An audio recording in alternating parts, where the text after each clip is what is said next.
stole that shit. That's what I do, nigga. Fuck, nigga, I stole that shit.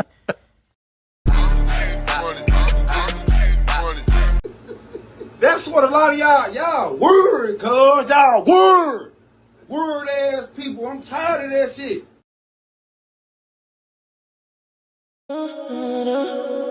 Don't call me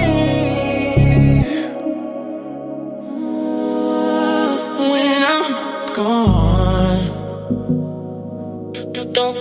Don't call me when I'm gone. You ain't care when I was yours. Now you feel it in your soul. Too late. I'm gone. You ain't love me, you was bored. Now you crying, now you're torn. I don't feel you anymore. Too late. I'm gone. You was playing both sides, I could see it.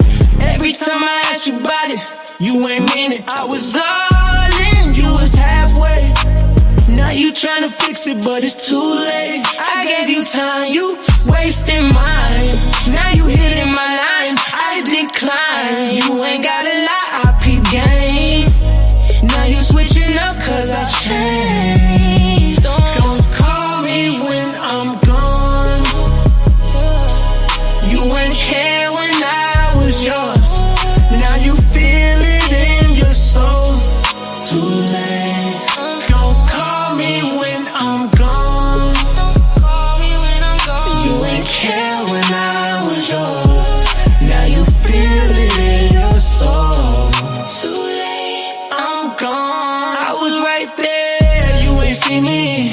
Now I'm gone, now you need me. Same night you was outside, I was waiting, you was living lives. Now it's too late, I moved on. New phone, you get no response. You don't miss me, you miss control. You don't love me, you miss my soul.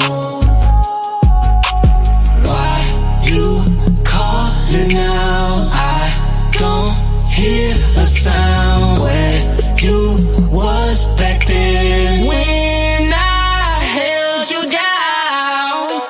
Don't call me when I'm gone. You ain't care when I was yours. Now you feel it in your soul. Don't call me when I'm gone. You ain't love me, you was bored. Now you crying out, you torn. I don't feel you anymore. Too late.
Next night, right back in love. Deep down, we knew the truth. We just ain't wanna give it up. You blame me, I blame you. Truth is, we both knew love ain't always enough to say. Two people walking the same mistake.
Hey, know I'm tone bot, know I'm tone bot, know I'm tone bot. We back, Ratchet Gang. We back with another one. We back with another banger. Let's get the likes up. Look, you might have forgot. Hell, they might have forgot. But you already know it's the king. Too loyal, know I'm tone bot. RatchetTv. Hey, y'all already know, man. Y'all already know. Get the likes up if you in the building. And if you're new to the channel, hit that subscribe button, tap that notification bell so you can get the drop whenever I drop. So boom. Man. We got to talk Ratchet Gang. We got to chop it up. Look, right about now, we got to chop it up about what happened today, chat? What in the hell went on today, chat, on the first day of the MO3 case? Look, you the MO3 case, I told y'all, look, the very first day, we seen it pre-trial. There was only one good day in the MO3 case, and that's the first day of the pre-trial hearings when I was by myself. It was perfect. When RatchetTv was alone by himself, we was perfectly fine in that courtroom, and we had it all under control. Then all of the antics and plays because of jealousy and animosity that this little MO3 sector has towards the biggest thing that's ever seen. You haven't seen nothing like me from that little weird ass sector of people. I got as far away from them people as humanly possible for years. I'm only back to clean this shit up. I'm only back for this shit, and it's over. Once we expose everything and we get all these people for what they did to MO3 and others, and we just get done cleaning up these streets, it's over. I'm gone.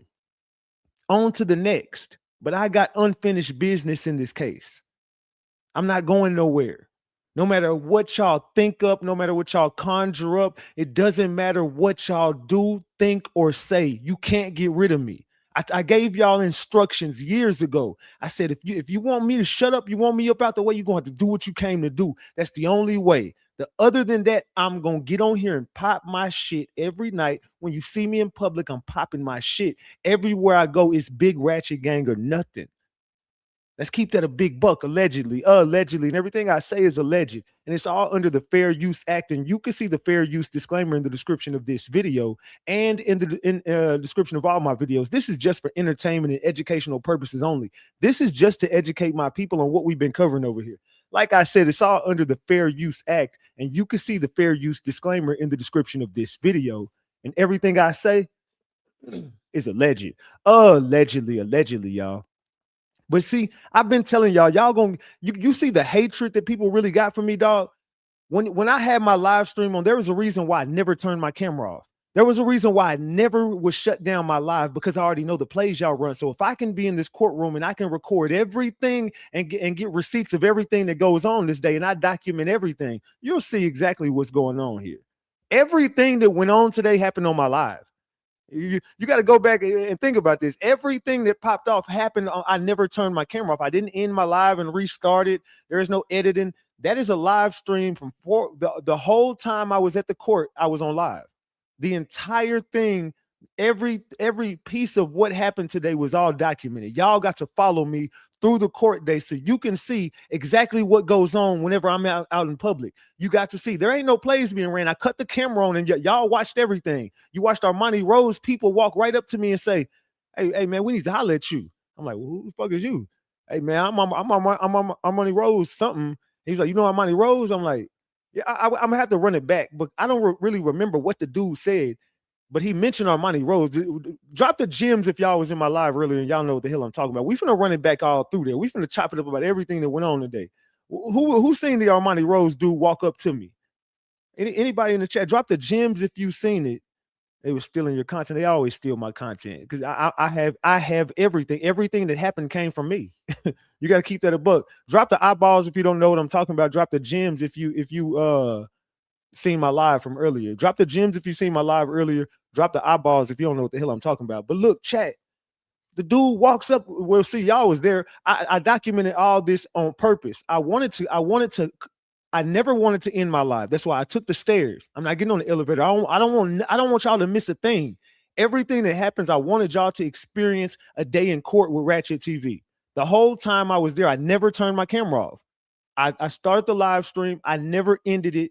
Never shut. I mean, I muted my live a couple times, but that's when I didn't want y'all to hear some shit that was going on. And I just didn't want it to be on live. You know what I'm saying? Certain things I'm a black out due to, you know what I'm saying, whatever. For whatever reason, it ain't none of y'all goddamn business why I mute my damn live. If I mute it, just know it's muted for a fucking reason. But other than that, I thought y'all should go through this day with me so y'all can see all the plays being ran. You see, they just want me up out the way. You watched a person walk right up to a group of us. I'm standing there on live, just doing my content. Next thing you know, someone tries to blindside the whole group of people. And they're like, hey, what are you guys over here talking about? I look over there. They're like, oh, we talking about so-and-so. Are you a juror? Are you a juror? Because no one knew who this lady was. Just walked up and she covers her chest up. You see it all on live. She covers her chest up like, what? What are you guys talking about? I don't even know what's going on. They're like, what do you mean you don't know what's going on? Are you supposed to be over there in court 7? They're like, yeah. I said, well, you need to go on over there. Like, nah, we can't. Nah, y'all stop. No, no, stop, y'all, stop. Hell no. Go on about your business. Go on. Chat, drop the gems. Come on, man. Y'all can't run no play on me. This shit is on live. You seen somebody try to set us up and walk right up to a group of us, but the other people wasn't paying attention to what's going on. I'm helping everybody out. See, that's what I'm saying. Y'all just be really dry ass hating on me. I'm the one who saved everybody. Y'all talking about RatchetTv finna ruin it for everybody. I'm the one who saved the whole group of people. I'm telling them, hey, no. Don't do that. Stop right there. Don't. You need to go. You need to go. Nope. Go. You see it on the fucking live. I'm telling this person, no. Everybody, don't say another word. I'm telling the whole group, don't say another word. This is a setup. Stop. Hey, going on about your business. Nope. Anyway, come on, y'all. Nope. Stop, y'all. Nope. I'm telling them, no. Hell no. Nah. Because I see where you not, I already know, no, you ain't supposed to be over here. We ain't supposed to be over there. We're not bothering nobody. We never left the table. We all stayed at the table. You know what I'm saying? Like, no. Stop that. Are you supposed to be over there? That's the only thing I need. Are you supposed to be over there? Because if you're supposed to be over there, no. We need to stop this now. You say yes? Okay. Stop, y'all. Hell no. Don't say another fucking word. Nope. Stop. Nope. Don't ask nothing. Nope. No interviews. No, do not ask. No, don't nobody say nothing. I'm saving the whole group. If it's not for me, if I'm not over there in that group of people, y'all asses is gone. Because my shit is on live. Luckily, I was live streaming the shit, so everything I'm saying coincides with exactly what it was. It was no getting banned from the courtroom. What happened was you saw it happen on my live. You saw somebody walk right over to a group of people and just start talking. And I'm the one who gets up and says, no, hell no. What y'all got going on? No, hell no. Come on, y'all. Fuck that. Nah, no. They said, hold on. Dude with the red hair acting like he talking. Even the jurors walk up to the judge. They was trying to create a false narrative about you guys being in court and get y'all kicked out. Exactly. That's what they was trying to do. They never gonna give me credit. Hell no, you know they not. Man, they ain't finna give me no damn credit. They said, we even heard you talking to the judge. And that's another thing when they called us in there. I'm not wanting to end my live stream, but and someone said I snuck my mic in. No, what happened was my mic was clipped to my shirt. I didn't even know my mic could reach, and you still hear it after that. I don't even know my mic is reached. I don't even really know my mic is on, and if it is, I'm not even realizing that. Whatever. So I got a hot mic. I'm not even realizing it. Somebody else had they whoop-de whoop in there, and I'm not the only person who caught the audio. The audio is on several different places. You know, it ain't just my audio out there, but when we walk in there, they're not saying, "Hey, you guys can't come in here and whoop-de whoop." No. You guys got no. They was like, "Hey, we heard you guys was trying to interview jurors," and I said, "No, we weren't. That never happened, man." And that's true. It never happened. No. Someone walked up to us and tried to have a conversation, and we deaded that shit quick. No, hell no. We didn't approach anybody. There was never someone. And I speak for everybody, bro. Nobody was out there trying to seek and search for no and even I told them, like, bro, y'all can't do that. You know what I'm saying? Y'all cannot speak to these people. Don't film them. It was certain people who was, you know, they don't realize they just going in the moment, and they're like, you know, got their cameras on. No. I'm telling them, you can listen to my live. I'm like, no, you can't film them. I'm saying this. You can't film them. You can't film them. You can't have your cameras on. Don't. And that's why I said I didn't want to go upstairs, because I didn't want to get none of them on the camera. I told y'all that. I was like, but I ended up going up there later on during the live stream, and that's where, you know, I should have just kept it downstairs. I should have just kept it downstairs, because we ran into a lot of issues going upstairs, and it wasn't even for the purpose to. It was no antagonizing. We was all on live. I mean, luckily I stayed on live stream the whole time, so I saved everybody by never ending my live. You can go back and listen to that live. Everything went on, and nothing ever got excluded. Everything that happened upstairs happened on my live stream. And I luckily recorded all that, so I have the receipts to back up everything I'm saying. And that's why I told the judge. I said, I've been live streaming this whole time. Like, nah, that's not true. I've been on live this whole time. You can run my live back. And she's like, all right. I mean, I'm just saying, if that's true, then, you know, we'll have a different conversation. But all right, y'all good. And then when we left, we even talked to the cop who came over there, and was, you know, had the little animosity, whatever. A lot of people was, you know, pissed off at him. I didn't really say shit. I didn't have nothing to say to nobody. I just, you said call us back there. All right, cool, whatever. I'm gonna go tell her, nah, that never happened, and that's it. We go back to doing. I go back to doing my job. Now you got to understand, there's not a lot of there's a lot of people that's looking for a chance to make a, you know what I'm saying, to have a moment. A lot of people haven't been here before. I've been here before. This ain't my first rodeo to a trial. I've covered trials before. I'm trying to help other people out along the way. I can't help everybody, but look, bro, you gotta carry yourself to a different standard out in public. You just have to. They go for everybody. I'm telling you, bro, y'all talking too loud. I mean, I ain't nobody daddy though, but look, that's why I just stood there on my live stream, and hey, I congregate, but I'm doing it. You know, you got to do it tastefully, bro. Y'all got to understand that this is still public, and everything is being recorded. That's why I stayed on live, because I know y'all are recording me, but guess what? I'm also recording me. And we can't twist no narratives around here. I went to the Diddy trial. I know how to move with the feds. This ain't my first time covering cases, covering trials, covering cases. I've done this. I've covered trials from my home. I've covered trials on foot. This is another notch on my belt. This is another spot on my resume I could put down. You know, the MO3 trial. And I feel like this ain't the bloggers. You know what I'm saying? They've been trying to do enough, but these bloggers are small time. I'm not worried about them. It's people inside that building who don't want me in there. That's the shit I'm worried about. I'm not worried about you small people in the plays y'all running, the people y'all are sending over there to fuck with us and to fuck with me. I see exactly what's going on, but you can't trick me out my spot. That's why I said I stayed on live the entire time, bro.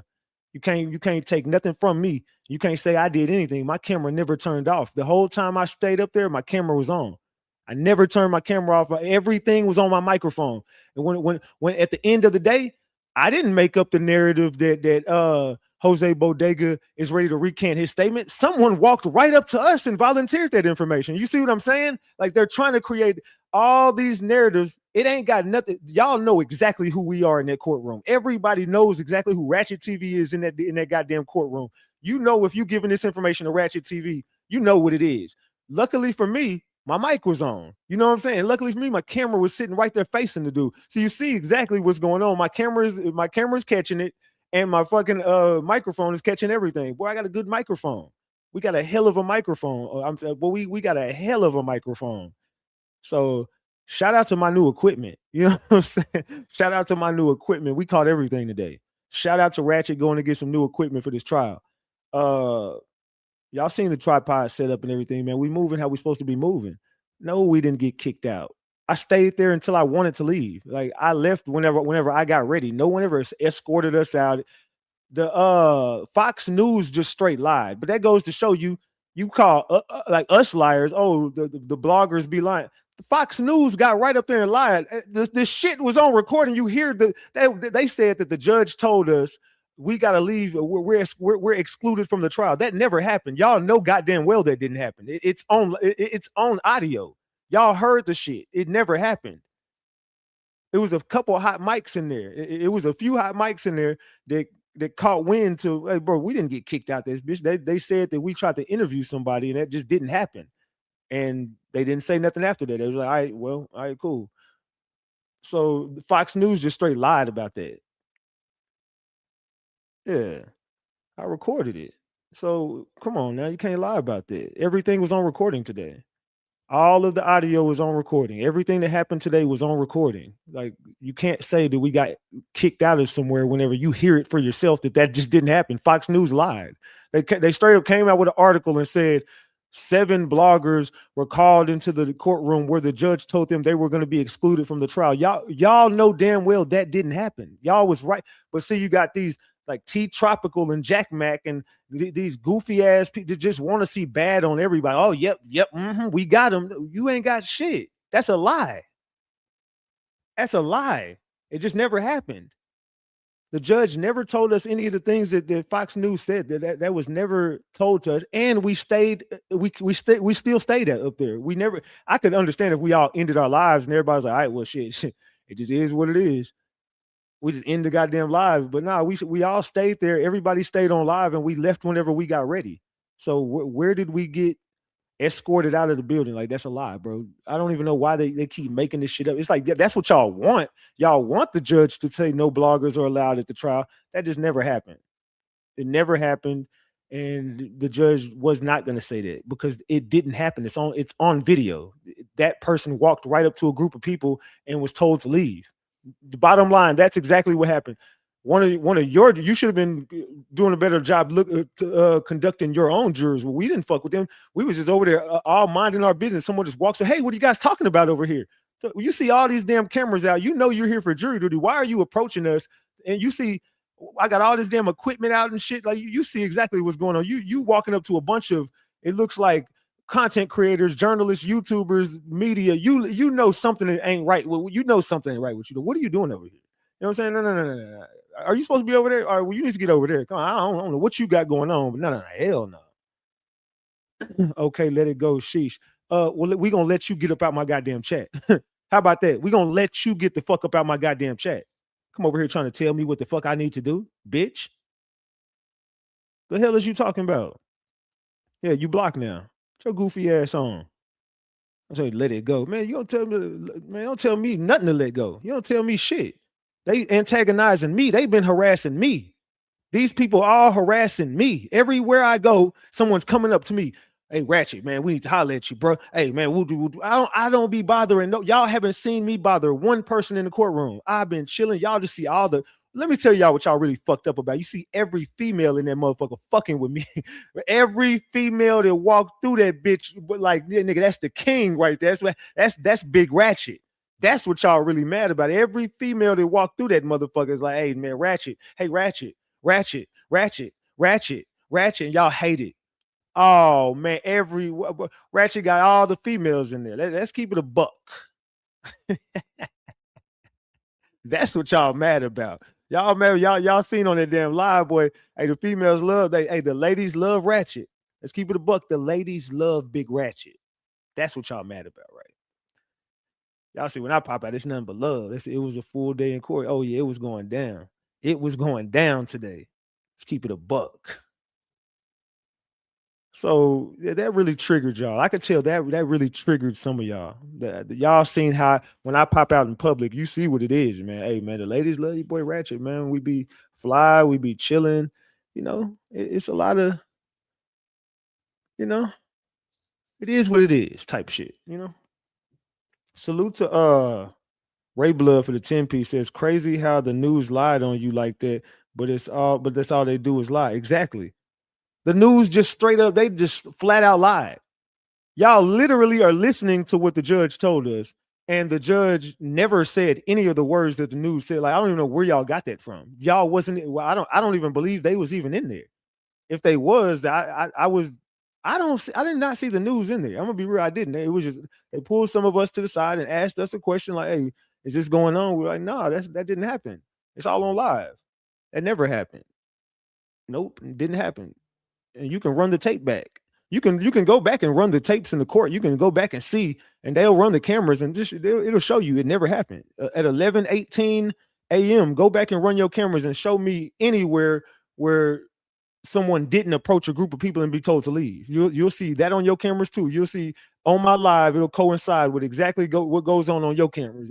I got the live video footage, and we can run yours next to mine, and we can see what it was. Because I mean, I'll take this shit to an investigation. I'm gonna be covering this trial regardless. Either way, I'm there every day.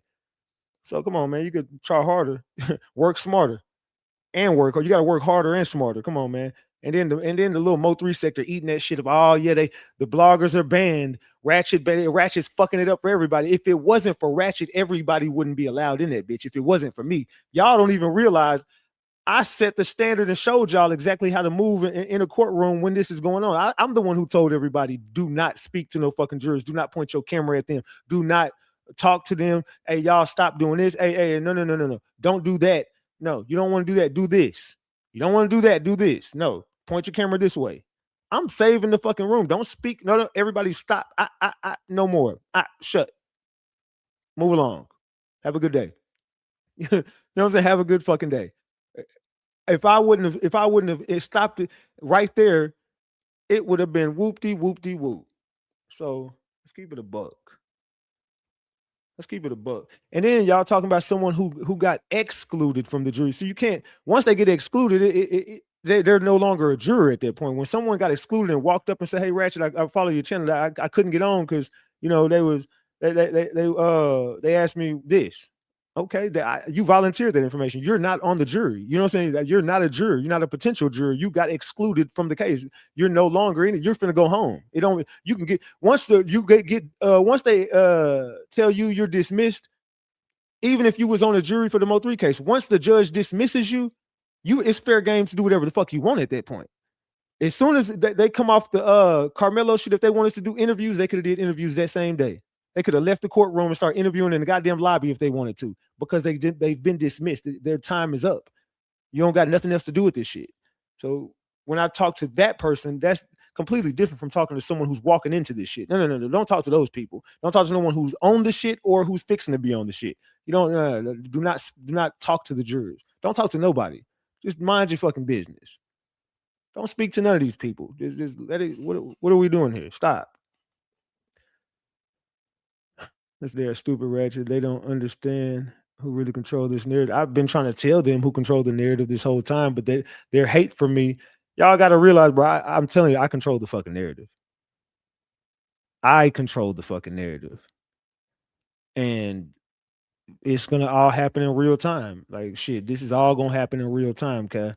So, but shout out to the judge, man, and shout out to everybody in there, bro. I ain't got no issues with nobody in that courtroom. I go in there to do a job. I know there's gonna be side missions along. I know what I'm walking into, and but that's the reason why I decided today to record everything. I went live and never.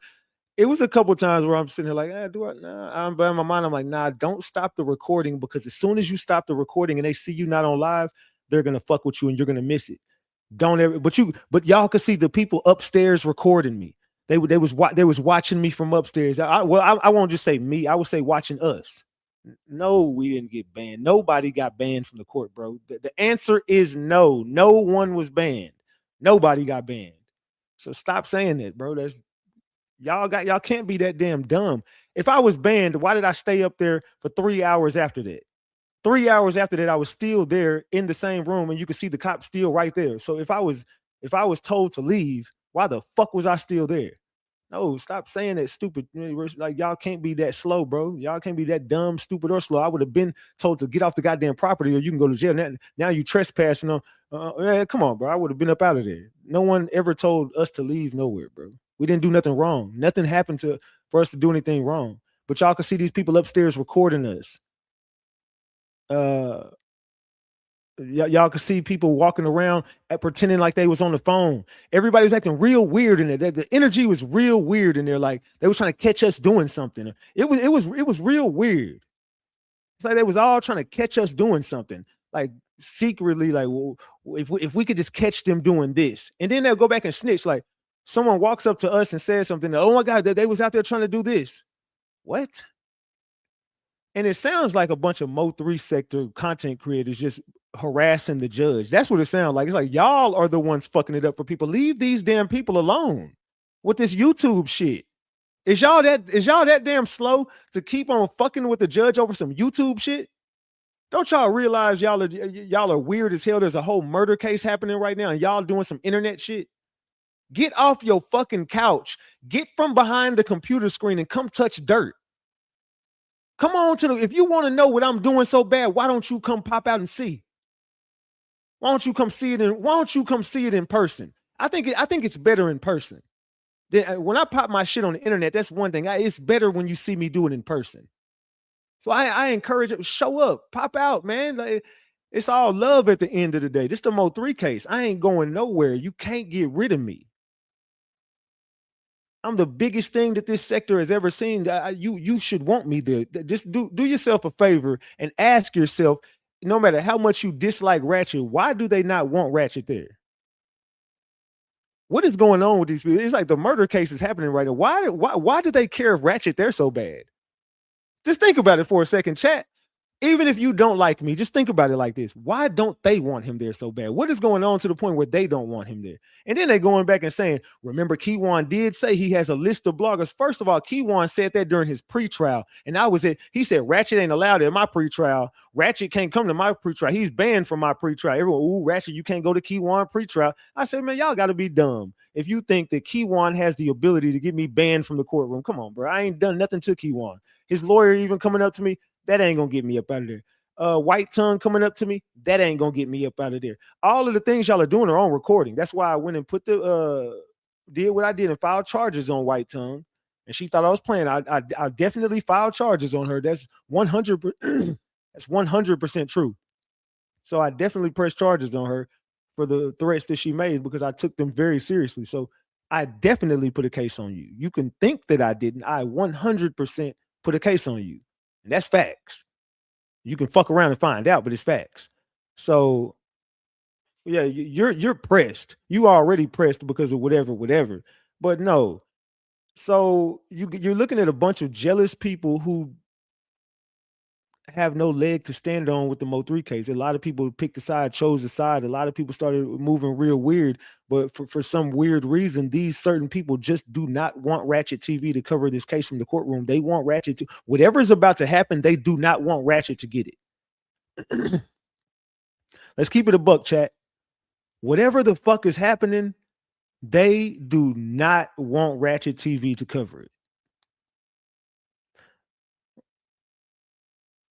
White Tongue is the one passing the threats to Bodega. Yeah, because they're still talking. But see, I had an ace in the hole whenever I exposed some shit that Bodega now knows is whatever. So now Bodega is saying he doesn't want to testify. But this happened. Y'all would have thought I made this up if this wouldn't have been on recording. The motherfucker walks up to me. Matter of fact, let me go grab this live video real quick. Give me a second, chat. Hold on. Give me a second. Man. Give me 1 second, chat. All right, let's go over here. All right, hold on. Man. All right, let's go over here. Let's go here. Where did that? It happened towards like the end. It had to have been like towards the end.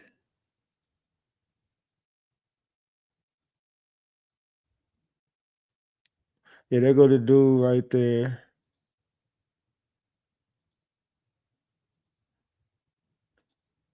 So where did it happen at?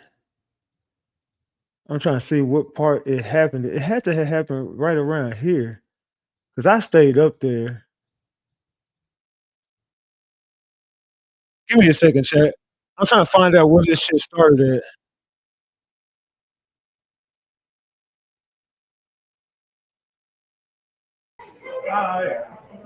I like to Spot situation. I like to find out what. Spot situation. Yeah. Fine one.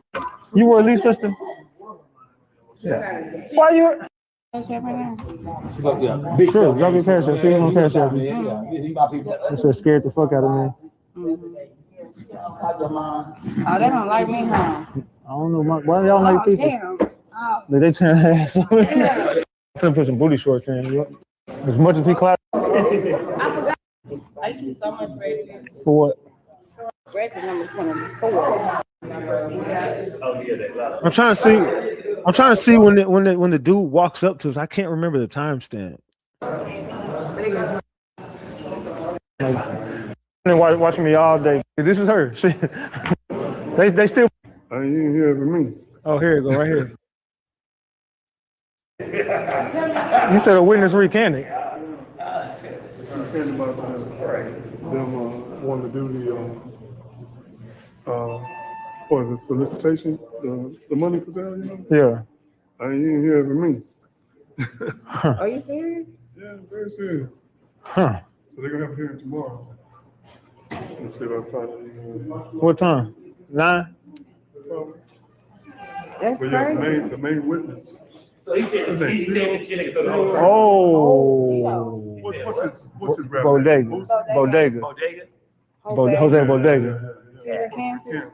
Oh, whoa. Whoa. He said he not testifying. They still go forward on murder. But these folks still trying to go on murder, on capital murder. Yeah. Even though the motherfucker already recanted. So I anticipate they'll say that he's recanted because he's afraid of retaliation. So right there is the part where you clearly see someone walk right up to us and say that a witness recanted. Jose Bodega allegedly has recanted his statement. Jose Bodega allegedly has recanted his statement, meaning Jose Bodega no longer wants to testify. He's basically saying that, and this is Devin Brown's lawyer that says this shit. If y'all don't know who that is, that's Devin Brown's lawyer. That's the dude I told y'all that whenever the dude was like, what did he say? He was like, oh, you think my client is a rapper? Well, he ain't a very good one. I told y'all that's him. When he was like, I'm basically here on renew. I said renew. He was like, I'm here pro bono right now. I haven't even got paid. My client hasn't even paid me. That's him. The dude who was saying all that shit. He was basically like when the judge was like, you got to get the transcripts. He was like, well, I'm working pro bono. I'm not. I need you. You need to give it to me. She's like, you want me to buy you the transcripts? All right, well, bet I got you. That's him. Let's see what this say. It says, salute to Tristan. It says, so Ratchet, do you think this could be a play to delay the case or throw the case? The case can't get delayed. It's going on. This is happening. It's not stopping. Oh, no. We're proceeding. It don't matter what the fuck y'all got. Y'all gonna have to figure that shit out. But most definitely, Jose Bodega testified in front of a grand jury. That's the difference. The difference between everybody else and Jose Bodega, he went in front of a grand jury and already testified. So you can recant all you want, but we got your testimony, and now it looks like you're being pressured right before the trial to it looks like you're doing this out of fear because you was on board. You got to think about it like this. This is how they're gonna point it to the jury. This guy has been on board every step of the way until the trial came up, and he got cold feet right at the trial, and we believe he's acting out of fear. We believe that this organization is so deadly, and he feels pressured, and he thinks something is going to happen to him. He thinks something is going to happen to him. Whoop-de, whoop-de, whoop. So I say all that to say Jose Bodega, for whatever reason, he wants to. This is coming from Devin Brown's lawyer. Devin Brown's lawyer is saying he wants to recant. I don't know that this is true, but I got to think, why would this man just walk up to us and lie? And salute for the $5, Tristan. Salute. Why would Devin Brown's lawyer just walk up to us and just volunteer a lie? So I believe it is true. I believe that Jose Bodega probably does want to recant his statement. I believe Jose Bodega doesn't want to snitch on them in person. I don't think he wants to show up and testify. I don't think Jose Bodega wants to do this. He knows what this means. Okay, I gave y'all the grand jury. I don't want to come to the trial. Fuck that, nigga. Like, I don't want to look these niggas in their eyes, and you know how many motherfuckers gonna show up on my court date and try to follow me home? Y'all niggas ain't protecting me. I'm broke out here. You know what I'm saying? So you got to think about it from Jose Bodega's point. I'm fucked up out here. Y'all ain't gave me no protection. I'm not in witness protection. I'm still in Lancaster. I'm still on the side that they don't want me. The whole side over here know I snitched. I'm on here. I'm riding around this on pins and needles in the old Benz. I'm fucked up out here. I'm working at a warehouse. Nigga, y'all got me fucked up. Y'all think I'm finna come back to Dallas County and snitch on everybody and y'all ain't giving me shit? He said he going there like Nino Brown. Man, he crashing because he's like, man, I think he is scared. I think he is scared because I don't think that the feds gave him no type of protection. I don't know what kind of deal he got from them, but they dismissed his indictment. And he gave them some vital information in the GRC case, and he gave them some vital information in the MO3 case. So whatever, I don't know what kind of deal that nigga got. He got his indictment dismissed. So I'm not really sure what they're going to be able to go back and do with Jose Bodega. I don't know, because you got to think about this. Whatever went on with him was in the feds. So whatever kind of deal he made, it was never with the state. The state don't give a fuck about Jose Bodega. The feds give a fuck about Jose Bodega. This ain't a state issue. The state just needs him as a witness. The feds already made a deal with him in the MO3 case.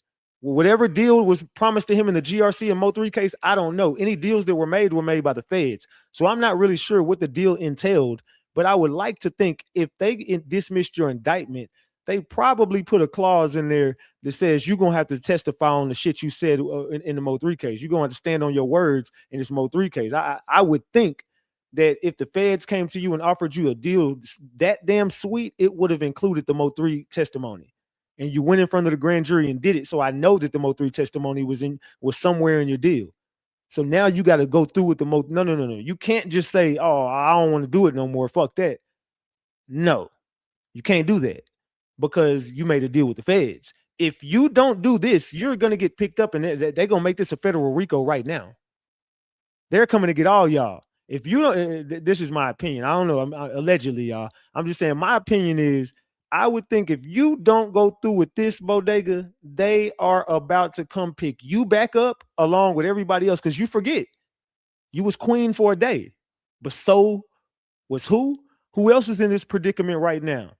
Who else is in this exact same predicament right now? Who else was queen for a day and fucked it up for themselves by doing some dumb shit? This ain't the same scenario, but it's along the same lines. Who am I talking about, chat? I'm gonna let the chat catch up to me real quick. Who the fuck am I talking about right now? He was queen for a day also. And he fucked it up for himself. There you go. Somebody said it. Keefe D. Keefe D was queen for a day. Keefe D had it. He had it all figured out. He was queen for a day, and then he just went and did some interviews and fucked it all up for himself. Jose Bodega, you were queen for a day. All you had to do was tell the truth in the MO3 case and the GRC case and tell everything that you know and all the parts you played. But you got to do it in front of the grand jury. And if we need you, you need to be at that trial and you need to do the same thing. You understand that, right? You had to have made a deal like that. I'm not the smartest man in the world, but I would like to think that your deal went something like that. I would like to think your deal went a little bit something like that. Man.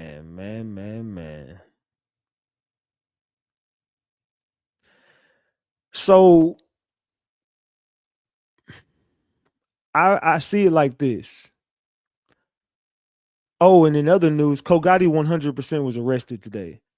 from what the information I got from Rainwater is that this is what Rainwater said. You got to take it for what it is. This is what I did hear, that he definitely got locked up. I got his information and where he's at and everything. So I confirmed that he is locked up. But Rainwater says that somebody hit Kogotti's car and Kogotti pulled a gun on them, and Kogotti got another gun case on top. He's already on bond for a gun case right now. And he said he's going to go down to the feds, and he's already a felon, so he's going to the feds regardless. But that's what Rainwater said. So I'm not really sure.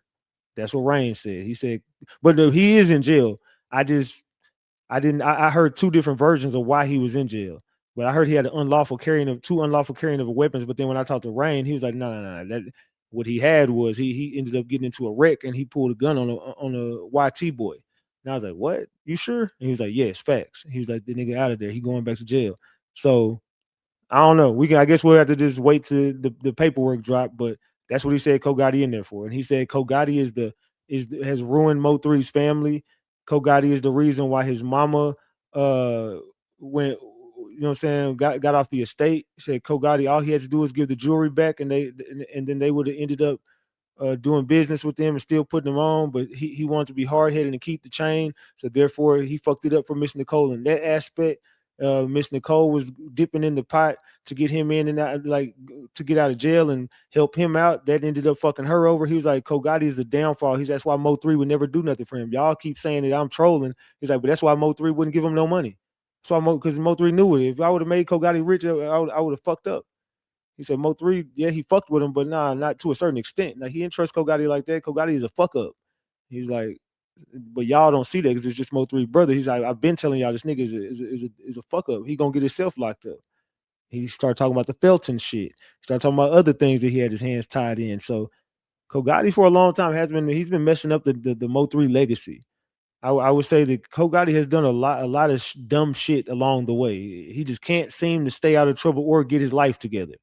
And that's the facts. If we being real, we being real. Kogotti is one of the most unsuccessful people in the Mo3 story. And it's like, how the hell and you can't keep blaming Rain at a certain point. It's like, bro, what have you done? You know what I'm saying? Because it don't seem like you moving in the right direction either, Kogotti. If I'm just being dead ass serious, your mama just had to, starting today, she reliving the passing of her oldest son. And now here you go on the same day that trauma starts again, you going to jail. It's just like Miss Nicole can't catch a break. Kogotti a hoe.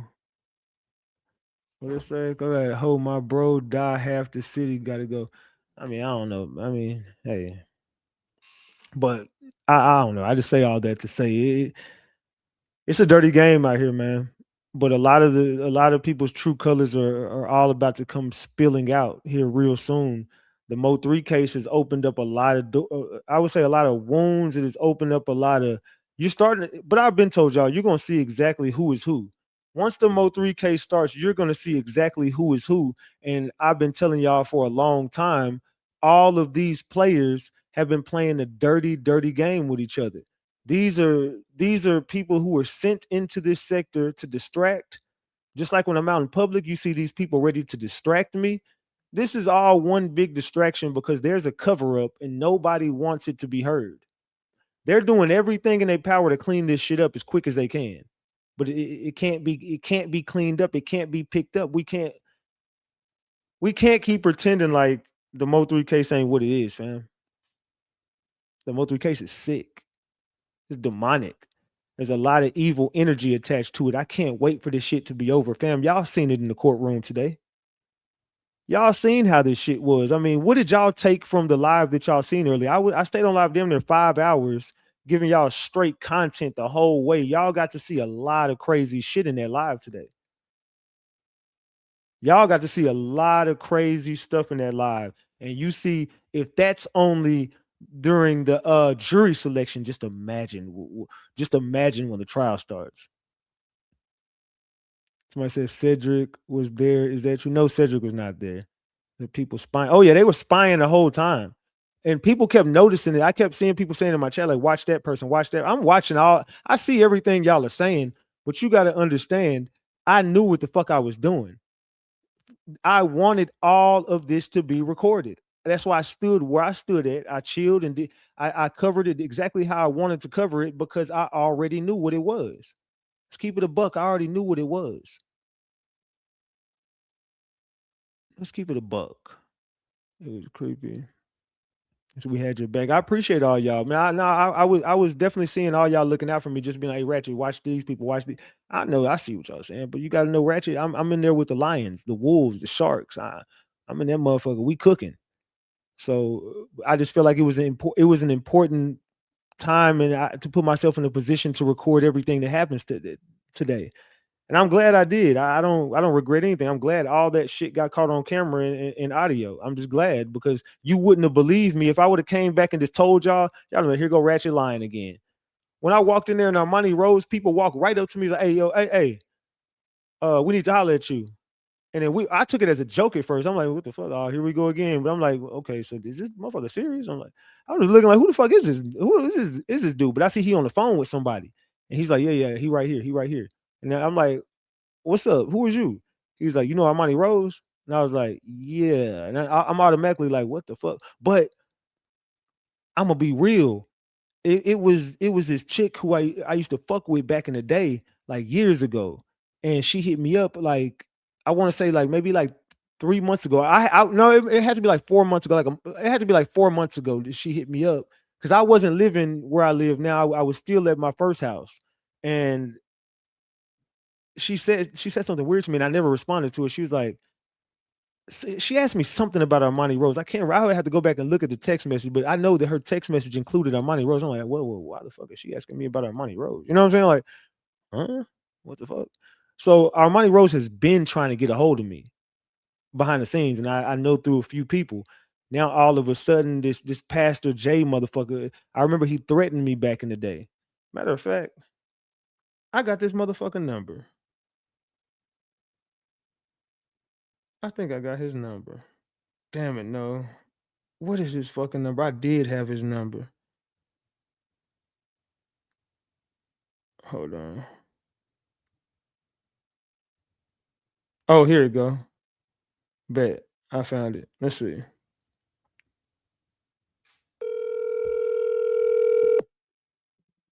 You got reached Jay. Nah, nigga, pick the phone up, Quavo.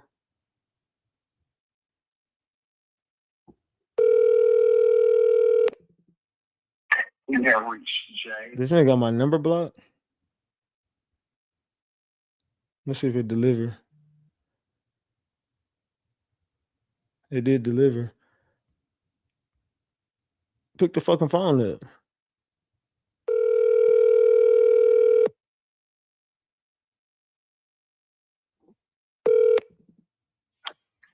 What up, Ratchet? What's good, my brother? Nothing at work. What's up? I heard you had something to say earlier to me.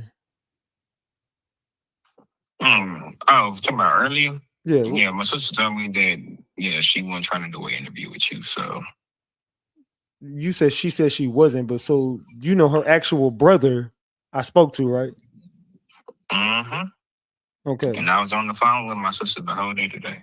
Okay. While I've been at so work. Get her on the phone right now. Let's hear her say it. All right. Get her on the phone.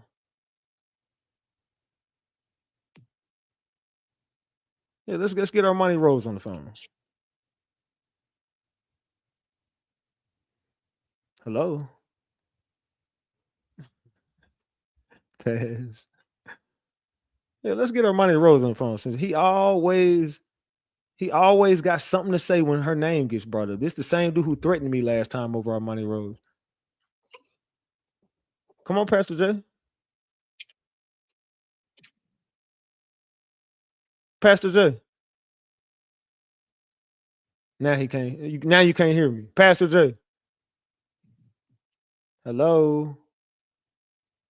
I'm trying to get on the phone, dog. Hold on. What's the hold up, brother? Man. Hello.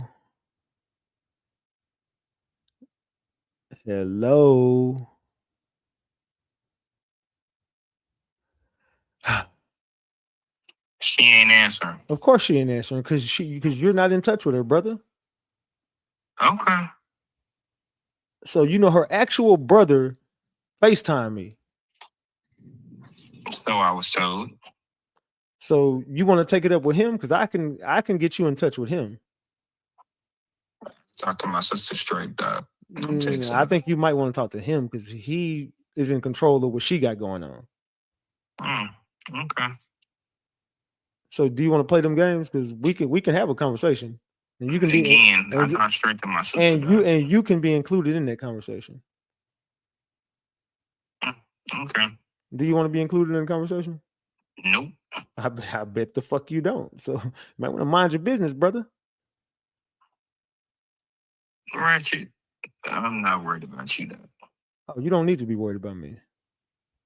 But I think you're worried. I'm not. So let's have a conversation then.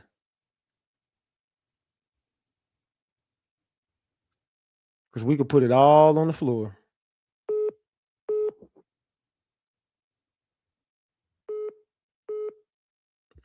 I don't know who the fuck that is. You want to put it on the floor or you want to leave it here?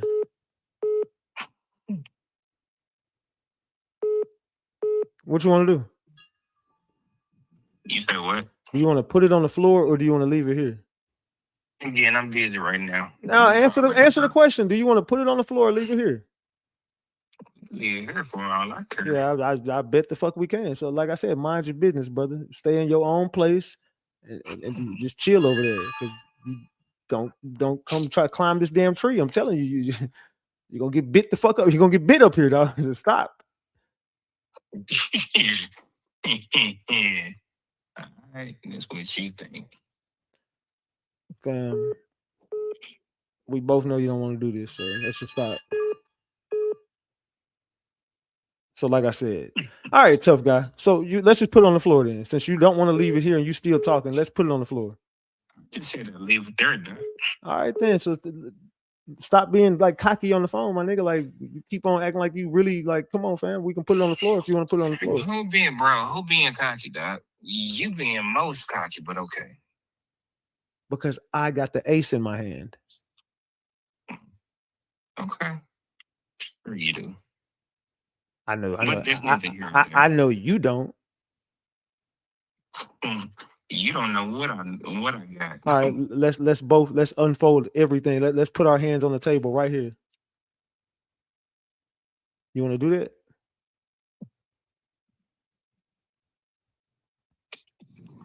Because when I say I got some legendary shit, I got some legendary shit. So what you want to do?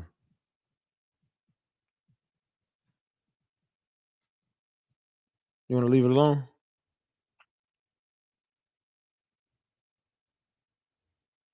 Do you want to leave it alone? Hello? Fam, why is you being quiet? Because I'm talking right now. You're talking. Why are you getting so frustrated? Don't stop talking to me emotional, my nigga. I ain't your bitch, so let's stop there. Like I said, bro, you the one who getting agitated, dog. I'm talking to you normal. I'm asking you do you want to leave this alone or do you want to put it on the table, put it on the floor, however you want to say it? What you want to do? Because I really want to put it all on the floor. That's the type of nigga I am. So what you want to do? I'm leaving shit alone, dog. All right, well, stay the fuck out my business. Look, Jerry. Yeah, he hung up, bitch. Yeah, scary ass nigga. Yeah, scary ass nigga. Y'all hear this shit? It says, for booking Armani Rose, return calls to this number. Look, I just got to... What the hell? Who is this? I just got a text message on my phone about Armani Rose.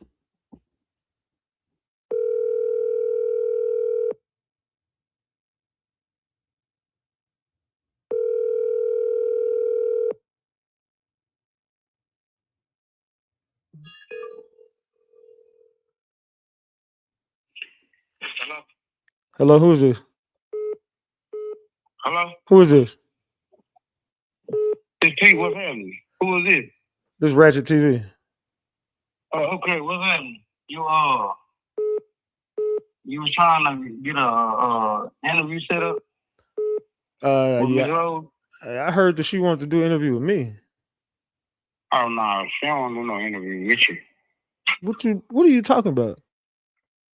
She don't want to do no interview with you. You said you heard she want to do an interview with you, brother. So you just said you just said, do I want to book her for an interview? This is not nothing. It's not nothing. Was you looking for Armani and Miss Rose to do a interview with you? Yes or no? Okay, who was I talking to earlier? It wasn't you. Huh? Who was I talking to earlier? Because it wasn't you. Yeah, you was talking to a management, a team member of the management. Okay, and they reached out to me, correct? No, absolutely not. Nigga, it happened on my live stream. You can't lie about that. Do you know me to be calling me a nigga? You don't know me, bro. I didn't. Nigga, you're lying. Nigga, I'm not lying. Pussy ass boy. That's the problem. Let it be a problem, sir. Yeah, bitch ass nigga, you over there talking about I didn't contact y'all. The fuck, nigga, y'all. I never went looking for Armani Rose. What is you talking about? They hunted me down in the goddamn courtroom. Saying, who the hell is this? Hello, hello. Some girl just said I stole that shit. Some girl just called my phone and said I stole that shit, nigga. What the fuck? Yo, what the hell? They said for booking Armani Rose, return calls to this number within 5 minutes. And it says management. I'm not sure who that was. I'm not sure if that was that sound like a damn play. That because it's a 786 number. Where is 786 area code? Let's see. Where is 786 area code? Miami, Florida. So someone from Miami, Florida. I ain't really sure who that is. But they say I went looking for. I didn't go looking. Chat. Who was in here when that Armani Rose shit happened? Tell me in the chat who was in here. Drop the gems if y'all seen what happened. I didn't fucking. Matter of fact, this shit is on my damn live stream, bro. It was at the beginning though. Well, not the very beginning, but it was towards the beginning.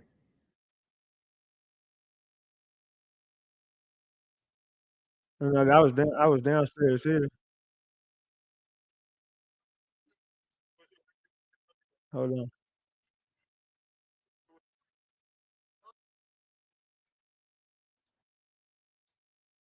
I'm trying to see. Give me a second, y'all. I mean, it was somewhere at the beginning of my live. I just got to figure out where I was at.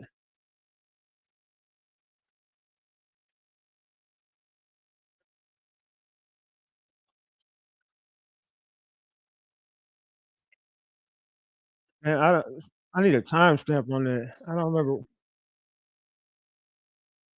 remember where I was at. It has to be past this.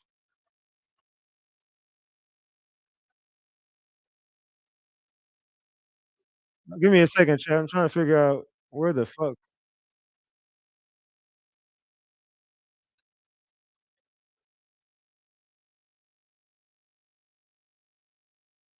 Where the fuck is this it? Oh yeah, it's right here. Oh yeah, here it go right here. Look. It's right here. All right, my bad, y'all. Here it go right here. All right, share screen. Man. Yeah. See how people just lie? But I told you everything is on recording today. Tell me it's a problem. Now, man, shut your weird ass up. Look at this shit. They came to me. Look. I'm outwork you too. Yeah, it's some niggas that should be up here for sure. Yeah. If they got this shit. Yeah. If this is what you want, if this what you want, you should sacrifice. I don't give a fuck what you got going on. Nah, I don't think so. Now you might be right. Number wise. Would you guys knock it off? I know you do not like me. Look, there he go right there behind her. But it's a lot of y'all, okay? Stop it. Hold on. Oh, geez. Oh, Armani Rose. Look. Talking about I went looking for Armani Rose. Look, someone walked up to me and said Armani Rose, Armani Rose. Oh, Armani Rose. What Armani Rose on with me, man? Armani Rose. Armani Rose on the phone right now. I'm confused as hell on what the fuck y'all got going on. I'm like, what the fuck, Armani Rose? What does she want with me? Because they came to me talking about Armani Rose, not the other way around. Fuck nigga. Who we want? He want me? God damn. Somebody wants you? Look, let's set up an interview, nigga. Let's set up. He's hitting. This is her brother right here on camera with me. Talking about let's set up an interview. This ain't me looking for Armani. When the fuck did I look for Armani Rose? You're caught in 4K, my guy. You see how y'all just lied and tried to line me up that quick? Oh, now it's a problem. No, you want a problem, nigga. Let's just say it. Don't try to create a problem with me, nigga. You want one at this point, nigga. What is you talking about? Talking about now it's a problem. No, it sounds like it's been a problem because you just straight up lied and said I went looking for Armani Rose. I spoke to someone from her team. Well, if you know I spoke to someone from her management team, then you know that they came looking for me. It wasn't the other way around. What is you talking about? I'm not looking to pay Armani Rose for an interview. I'm not hunting her down saying let's do a sit down and we can whoop-de-whoop-de-whoop. What is you talking about? The sideways shit y'all be saying. Armani want her motherfucking interview clear. All that other shit up. Oh, she want the interview. She wanted with Ratchet.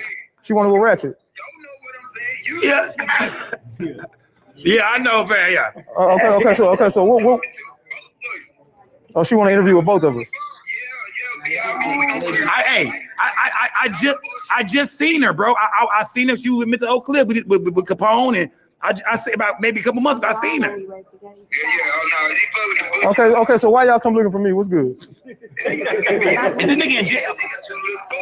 Oh, I can't hear him. You said what? I can't hear you, bro. Hold on. I can't hear you. You said what? If it talk about something, the way you put out content, it depends because that's what makes it you and Scope. Because you know how to put it out. A lot of people don't know how to put it out. It always come out wrong. You know what I'm saying? Yeah. Like back in the big case where they be want to come question her shit like that, so she can't talk too much. You know what I'm saying? So the question that you ask, they gotta be important. You get what I'm saying? Like, so when she want to do it? So she can clear her shit because a lot of people don't like her because they really think she got something to do with that case that I was around. Okay. So when you want to do it? When you want to do it?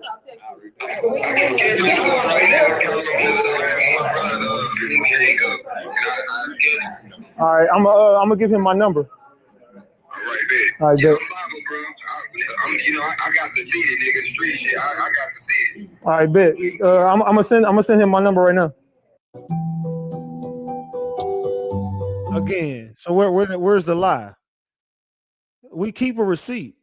So where's the lie? Y'all seen it right there in 4K. They went looking for me. You see how everyone's lying on me. The narrative of RatchetTv, but you see how they would say I'm the problem right now. You see that they would say Ratchet, you're the problem. You went looking. No. You're starting shit with them. No, I'm not. I didn't go look at. You see me doing my content. Someone walks behind me and says Armani Rose. I'm like Armani Rose. What does she want with me?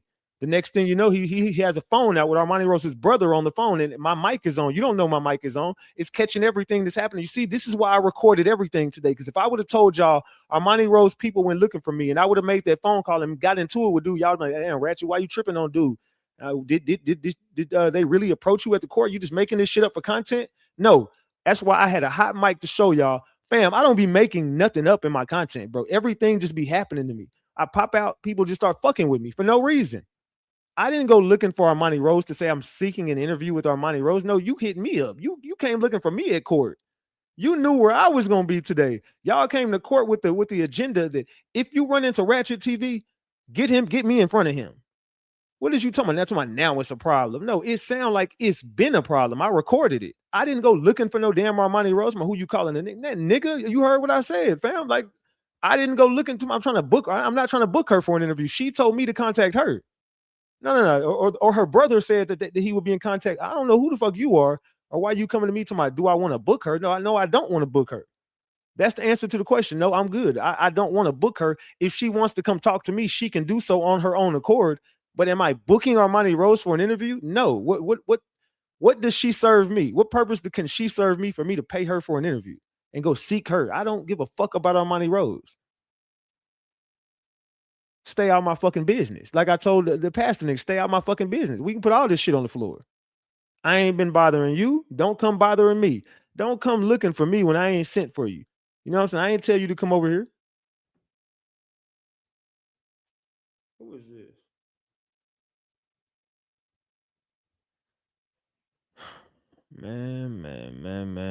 Man, people just keep fucking with me today, bro. The closer this MO3 case gets, the weirder everything is starting to get, dog. I'm just being serious, bro. It's starting to get almost borderline scary, bro. Like, what in the fuck are y'all, like, what are y'all trying to accomplish right now? That's the part I'm confused about. It's like, what exactly are y'all trying to accomplish with this shit? Chat, what do y'all think is going on right now? Tell me in the chat. Like, what is the vibe y'all getting? What is the vibe y'all getting? Let's keep it a big buck. They said it's a play. They trying to line you up, gang.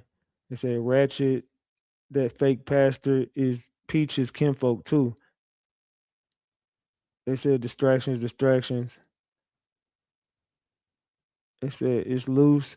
They said it got weird when the wig came into play. They said no vibe. We focus on the case. They said they coming at all angles trying to get you to leave the case. Who is Armani Rose? The girl who made the license plate for Keywan. They hate you more than the actual killers. Said crazy, spooky, hilarious. Hell yeah, this shit is crazy, scary, spooky, hilarious, crazy, scary, spooky, hilarious, crazy, scary, spooky, hilarious, crazy, scary, spooky, hilarious. Let's keep it a buck. But I do feel like they trying to line me up. I ain't gonna lie. I feel like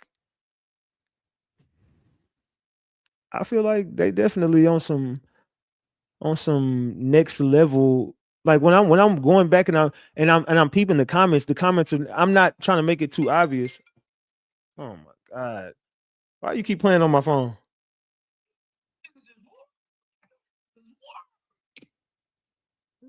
Is you a super fan or what? Get your fanned out ass on, girl. You weird as hell. You word for playing on my phone. Let me block your goddamn number. That's the same girl that some girl just keeps playing on my phone. She just keeps saying my lingo. I don't know. Let me block her damn number. That girl crazy. Block and report junk. You go into the junk folder. Get your weird ass on. First time she said I stole that shit. The second time she called, I'm word. Man, get your weird ass on. Let me block your damn number. I don't want no them stalkers on my damn phone. My number not there for you to play with, bro. It's for business purposes only. Like I said, bro, they coming with everything right now. They using their best shit. I see people at the top of the stairs recording me. I'm watching the chat tell me. They like, hey, Ratchet, bro, the nigga's recording you, fam. Sco sees a nigga with a video playing in his phone, and it looks like it's in the courtroom, but it's like he could tell like he was up there recording. It was weird, bro. Like we just kept catching people do a lot of weird shit. People up there with fake cases, just sitting there in the corner, acting like they on the phone, and it was a lot of weird shit going on. Then Roy Lee's sister was there the whole time, not saying a word to nobody. And I'm like, what in the hell? Roy Lee's sister was just sitting up there. I'm like, oh, it wasn't Renisha, it was Didi. So I'm like, damn, that's Roy Lee. I mean, you Roy Lee's sister? It's like, yes. I'm like, damn, you ain't gonna say hi to her? I didn't even know that was you. Shit. I didn't even know what Roy Lee's sister looked like. To be honest, I couldn't even remember. I've seen her before. I couldn't really remember, but it was just a lot of weird shit going on up there today, chat. It was so weird just being in that building with this weird energy. And they was like, what does the energy feel like? I was like, you can cut the tension with a butter knife. And when I went into when the judge called us in there, I just see Bree West, Toby Shook. Like I didn't see Barnes, I didn't see Tommy, I didn't see none of the prosecutors. I saw all defense. This was all of the defense lawyers except for I did not see Devin Brown's lawyer. I seen all Yellow Beezy's lawyers and all Keywan and both of Keywan's lawyers. I seen Yellow Beezy's team and Keywan's team in there. And Bree West got her arms folded. I'm like, you just walked up to me yesterday saying like, oh, we can speak. Everything is cool. Or Friday, excuse me. And you're like, everything is cool. We can speak. And now you're looking at me like you ready for me to get the fuck on up out of here. I'm like, man, I don't know what the hell going on, but trying to interview your jurors. No, we're not interviewing your jurors. No, I never came to your jurors and tried to interview none of your jurors. No, that didn't happen. So, nah. So, and then Keywan snitched on Sko today. I guess Sko had walked past there and got some footage of Keywan, and Keywan told the police officer that he was right there, whoop-de-whoop-de-whoop. So, I don't know. It was a lot of weird stuff. Keywan got the police out there investigating shit, and it was just a lot of weird energy in that courtroom. I'm like, bruh. Luckily, I just stayed on live the whole time, so you can't say I ever did anything. You can say, Ratchet, you can stay away. I don't have to stay away from shit because everything I did was on live. You can run my whole live stream back. You don't have to guess. You don't have to speculate. You don't gotta do nothing. You just need to just pay attention to what happened on my live stream, and everything is sitting right in your face. I did not get banned from no damn trial. You can definitely see that in the damn live stream. Nothing ever happened with me getting banned from no trial. Never was I interviewing no jurors or nothing like that. Like, y'all seen everything that happened in 4K. And the MO3 people, instead of being like, and this is another time that y'all drop the ball in the Fulio case when you don't get behind RatchetTv. You drop the ball in the Alexis Ware case when you don't get behind RatchetTv. You drop the ball in the Diddy case when you didn't get behind RatchetTV. You dropping the ball in the MO3 case when you won't get behind RatchetTV. It's just like, bro, you got to pay attention to this shit. If y'all was to pay attention to what they're trying to do to me versus wanting to get it done to me, then we can see the bigger picture together. You don't want to see what the fuck they trying to get me up out the way, dog. And they're using a lot of tactics this time around, bro. I'm watching all this shit around me. I know I'm not crazy because the things that I'm seeing, the chat is saying it. I'm just not saying it out loud. I see my chat like, Ratchet, watch this person, Ratchet this person, Ratchet that person, Ratchet, this is a distraction, Ratchet, you need to get away from this, Ratchet. I'm watching everything y'all saying. I'm not paying attention. Trust me, I'm not paying attention. I see what the fuck is going on. I can't really say it, but I see it. And let's get to this portion of the show now. Hold on. Let's get to this portion of the show now. Let's go here. Oops. Thanks for joining us on Fox Local and YouTube or wherever you may be watching any Fox Sports streaming. We are continuing to follow the jury selection process in this death, the murder of Dallas rapper MO3, also known as Melvin Noble. He was killed on a Dallas highway back in 2020, and now we're finally in the judicial process. Want to bring in Allison Richardson and Sean Rapp. Allison specializes in, getting lawyers ready for the jury selection process. That's what's going on right now. Sean, we were talking in the newsroom about some news happening over, I guess, right before the lunch break with this. Let's just set the scene first. This murder happening in broad daylight and is alleged murder for hire involving another Dallas rapper, Yella Beezy, who goes by Marquise Conway. Yeah, so beef between them. That beef was well known, well publicized for some time. And the allegations by the state is that this is how Yella Beezy took care of that beef at the end by hiring Keon White to carry out the crime. They've denied it. White's not said anything yet. He's already serving a 10-year federal prison sentence for a felon in possession of a firearm. He's not said anything that we know of yet. We don't know about any kind of recordings, jail conversations, but we believe there were really no text messages or trail of evidence leading up or the days after this incident happened, other than a $40,000 withdrawal. Now listen to this. You see how they just lied? They don't know what the fuck they're talking about. This goes to show you the news does not know shit about the fucking MO3 case. He just said they don't have any text messages before or after. That's a lie. They've already leaked it in court that they do have the text messages from Keywan to Devin. They got the text messages from Keywan to Yella. They got the text messages from Keywan to Trap Boy Freddy. They have the text messages from Jose Bodega to Yella Beezy. They got the text messages from Yella Beezy to Jerry Johnson. What are you see? You see how the news just gets up here and lies? They're going the news, but they're going to continue to lie. Fox 4 is full of shit. And when I see Fox 4, I'm asking, bro, why are y'all running fake stories on there, bro? Like that ain't true. What you're saying ain't true. You're making people believe things that are not true. This is, but you say the YouTubers get up here and lie. You RatchetTv, you're known to be a liar. We just heard him say they don't have any text messages before or after. All they have is a $40,000 withdrawal. Do you not know how much information that they have on these people?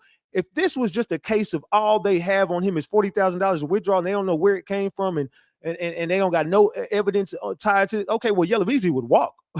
He wouldn't even be going on trial. If you listen to the news, he shouldn't even be on trial. Continue to listen to this, though. They're going to continue to lie. Let's continue. From Yellow Beezy's bank account by Yellow Beezy, but for rappers to withdraw that kind of money, for any kind of entertainer to withdraw that kind of money is no big deal. The bank gave it to him. But what happened today is interesting in that first the judge barred, I believe, 7 bloggers from covering the trial. This nigga just straight up lied. So he said, fuck that. We don't want to talk about, I don't want to talk about the case. Let's talk about what just went down. Let's talk about 7 bloggers getting barred from the trial. When the fuck did that happen? Can somebody tell me when the hell the 7 people got barred from the trial? This nigga just got up there and lied again. As quick as he ended one lie, he started with another one. That nigga said 7 bloggers have been barred. We done made the news, chat. We done made Fox 4 News, chat. We done made the news, chat. Oh, man. This nigga just said we got barred from the trial. Yes, that's what I understand as well. Well, many times a judge does not want anyone recording in the courtroom because there's no one in the courtroom except for the jury. So what are they talking about? They don't want anyone recording in the courtroom. No one ever made it to the courtroom. There was no courtroom today. That's another lie. Now they're saying people was recording in the courtroom. That's another lie. There could be a lot of issues with that. And in particular, if you have prospective jurors, they don't want their private information out in the public. So now they're saying we was recording. Well, 7 people was recording the jury. 7 people was recording the jury. They just keep lying.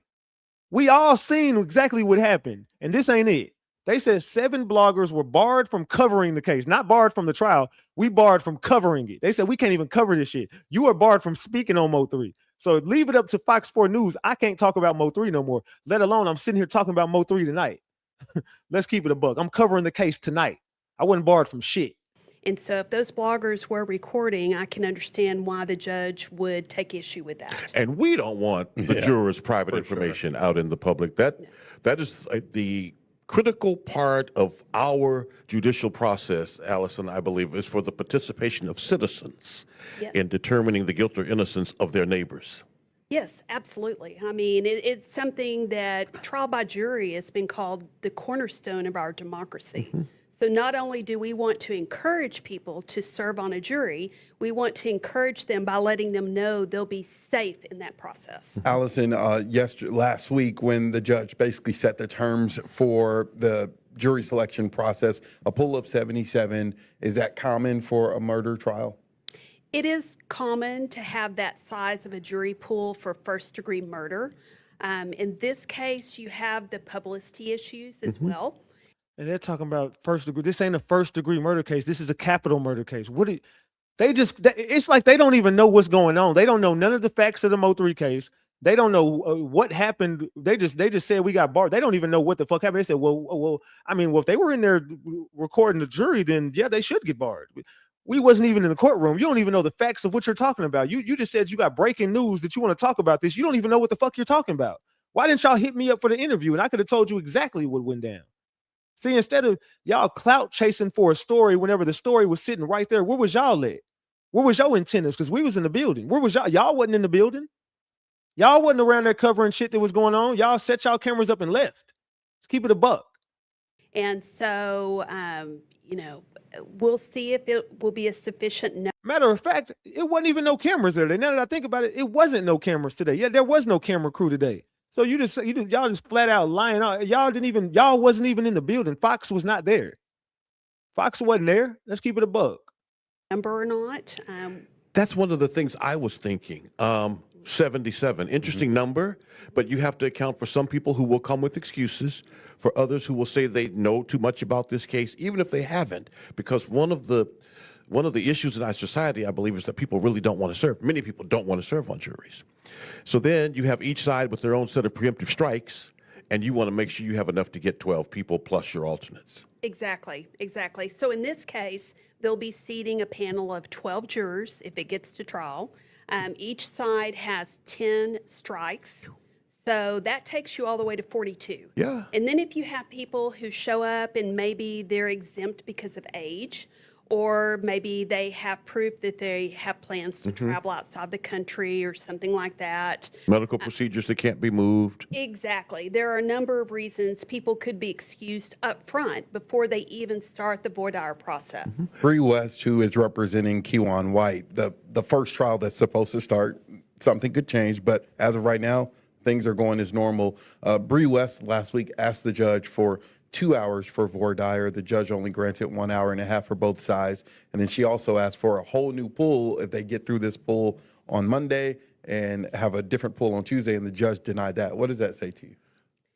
Well, it says a couple of things. I mean, the 1.5 hours, you can learn a lot about a panel in 1.5 hours if you're organized about it. And so Bree West is very experienced. I'm sure she can do that. Of course, you always like more time. Yeah, you want to take what you can get. Yeah. Exactly. But so she asked for the 2 hours. She didn't get it. But I'm sorry, what was your second one? So, and she asked for a new panel, a new pool right. on Tuesday if they get through this one. Well, what that tells me is she may be anticipating that she will, we use the term bust a panel, that she might be anticipating that she will bust this panel, which means that they will go all the way through the panel members and not have enough people to sit an entire jury. So if that's what she's anticipating, then she's asking for it in advance so that they will be prepared to move forward with the trial. Sean, the behind the scenes of this, I mean, you have been involved in the judicial process, so has Allison, but the viewers, and I always say this when I talk to lawyers, a lot of viewers only know Law and Order. They only know, the cookie cutter 30-minute show.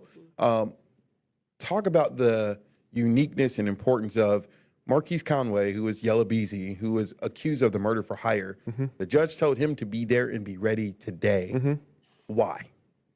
Well, we don't know the why yet. I mean, could it be that there's some negotiations taking place that we don't know about, and maybe there's going to be a plea, and maybe someone who is a defendant will suddenly turn state's evidence? Y'all listening to this? Are y'all paying attention to this? What is going on? I'm telling you, something is about to happen. I can't put my hand on it, but something is about to fucking happen. They're talking about potential plea deals and a defendant turning state's witness and state's evidence, excuse me. Whoop-de-whoop-de-whoop. I'm like, hold on, cuz. Let's listen to this. Could it be that there's some negotiations taking place that we don't know about, and maybe there's going to be a plea, and maybe someone who is a defendant will suddenly turn state's evidence, and then Mr. White will be on trial, and Mr. Noble won't be? We don't know yet. But, Mr. Noble. He said Mr. Noble. I think you meant Mr. Conway. But it's now what the fuck they got going on? What they got going on, chat? I think the judge is, I'm going to use this term, hedging all bets and having everybody ready for anything that might happen. Allison, what do you say? No, I completely agree with that. It appears that they are strongly encouraging a plea deal, and they're preparing for that eventuality, but that doesn't mean that's what they'll get. I mean, the prosecution may have set a deadline for him to make a decision as to whether or not he'll accept a plea deal. We don't know what's been offered. We don't know any of the information, but we don't know that either. Right. But just looking at him, based on the video that we've seen of him in the courtroom, doesn't appear that he's made his mind up either way. I mean, just looking at him and watching how he's looking at the proceedings, looking at Mr. White, we don't know. And you're looking at video from last week. That is Yella Beezy sitting in court. That is Kewan White, the alleged gunman in this. This happened again in the broad daylight, and there's video of it happening. And so a lot of evidence for the prosecution. Sean, I want to ask you this. This is a rap beef trial, however you want to put it, right? Sure. Another part, and granted, this might not be as important if in the Kewan White trial as it is in the Yella Beezy trial, of the rap lyrics. The prosecution has said multiple times that this beef played out over songs that were public, talking about an alleged bounty being put on Melvin Noble's head, MO3, who was killed in 2020, and then celebrating it after. The judge allowed certain songs in, not all songs in. How important could those songs be to this case? Well, you'll have to analyze the lyrics. I don't think they're important to the jurors, though, because the jurors aren't going to determine guilt or innocence based on those songs. They're going to have to follow the law and the instructions they are given. Now, in terms of how the state chooses to use those lyrics to press their claim of, see, they celebrated what happened. Look at these lyrics. Listen to these lyrics. It's what happened on the street. And listen to the message behind, here's why we did this. That's what they're going to have to try to use the lyrics for. All the songs maybe not as pertinent as others. For sure. And so it's the judge's responsibility to decide, to weigh it all, decide what works, what doesn't, what can be included without simply being inflammatory. The defendant still has rights. Mm-hmm.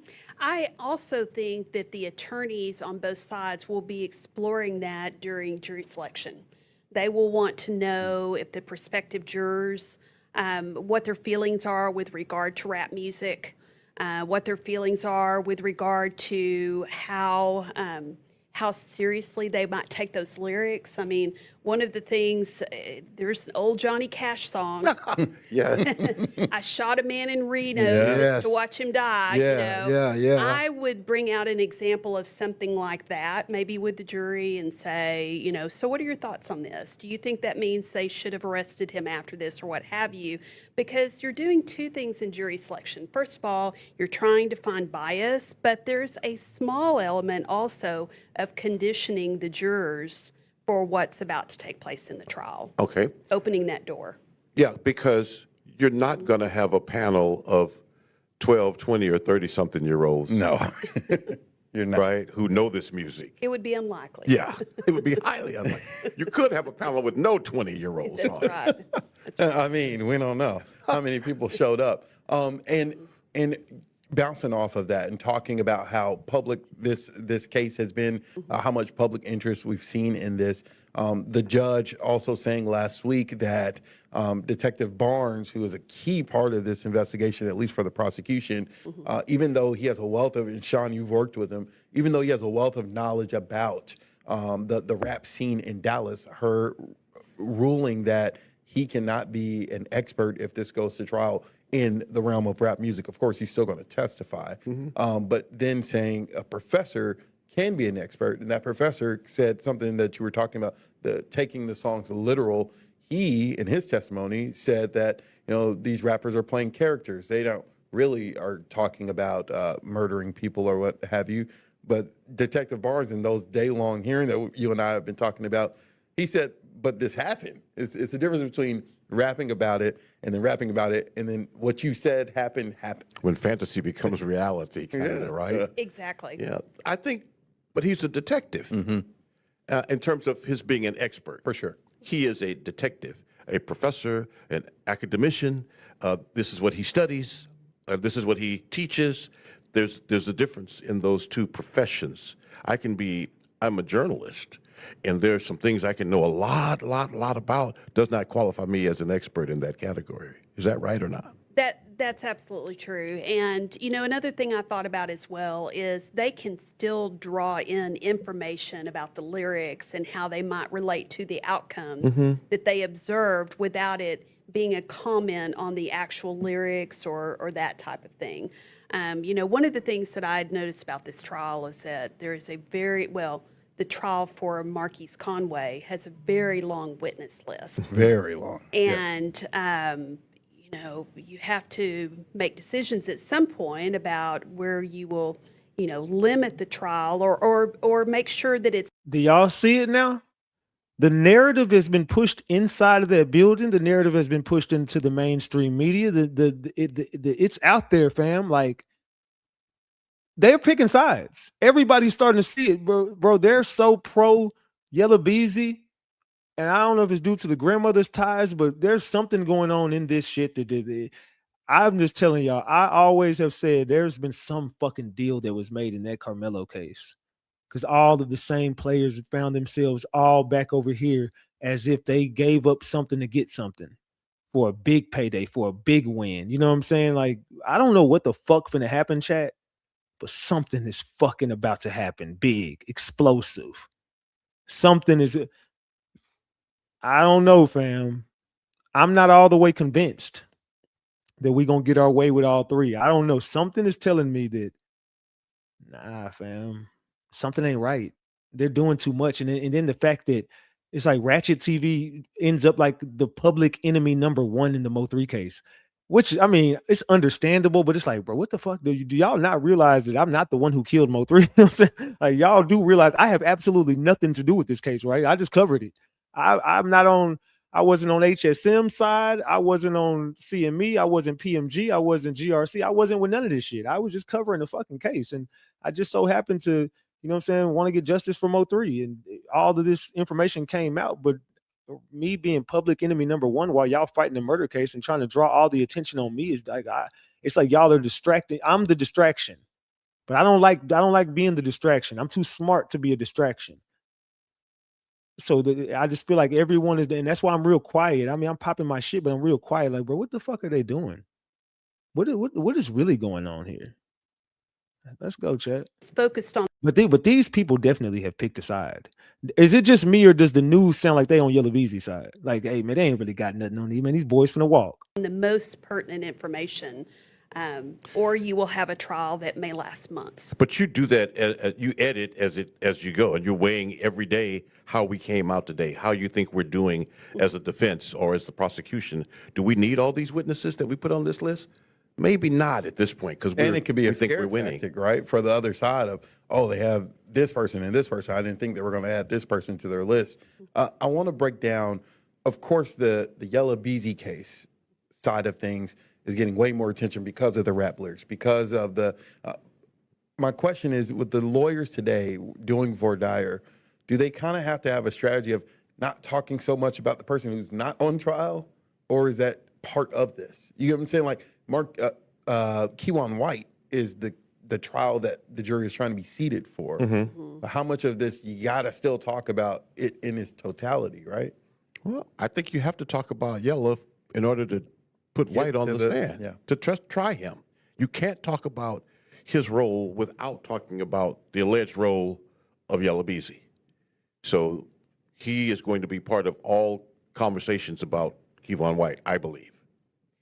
So yes, but I also believe Kewan White, maybe they don't focus as much on the literal lyrics or things like that in that trial, but absolutely, they're completely connected. One follows the other. And at some point, the question is going to be asked, did he pay you to kill this man? Now, one question, big question, and we talked in the newsroom about this, and none of us are experts in this part, I don't think. Correct me if I'm wrong. Is it not a little intimidating having the other person in the courtroom?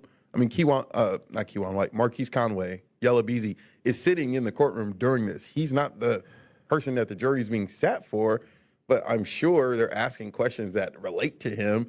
Could that not be intimidating to the jury or a juror if they're knowledgeable about, if I'm a Dallas County resident and I know about rap and I know that guy in the audience, is that not weird or is that common? Yeah, but first, where is he sitting? That's true. Is he not sitting, here's the gallery, he's not sitting in front of the wall at the bank of chairs behind the defense table?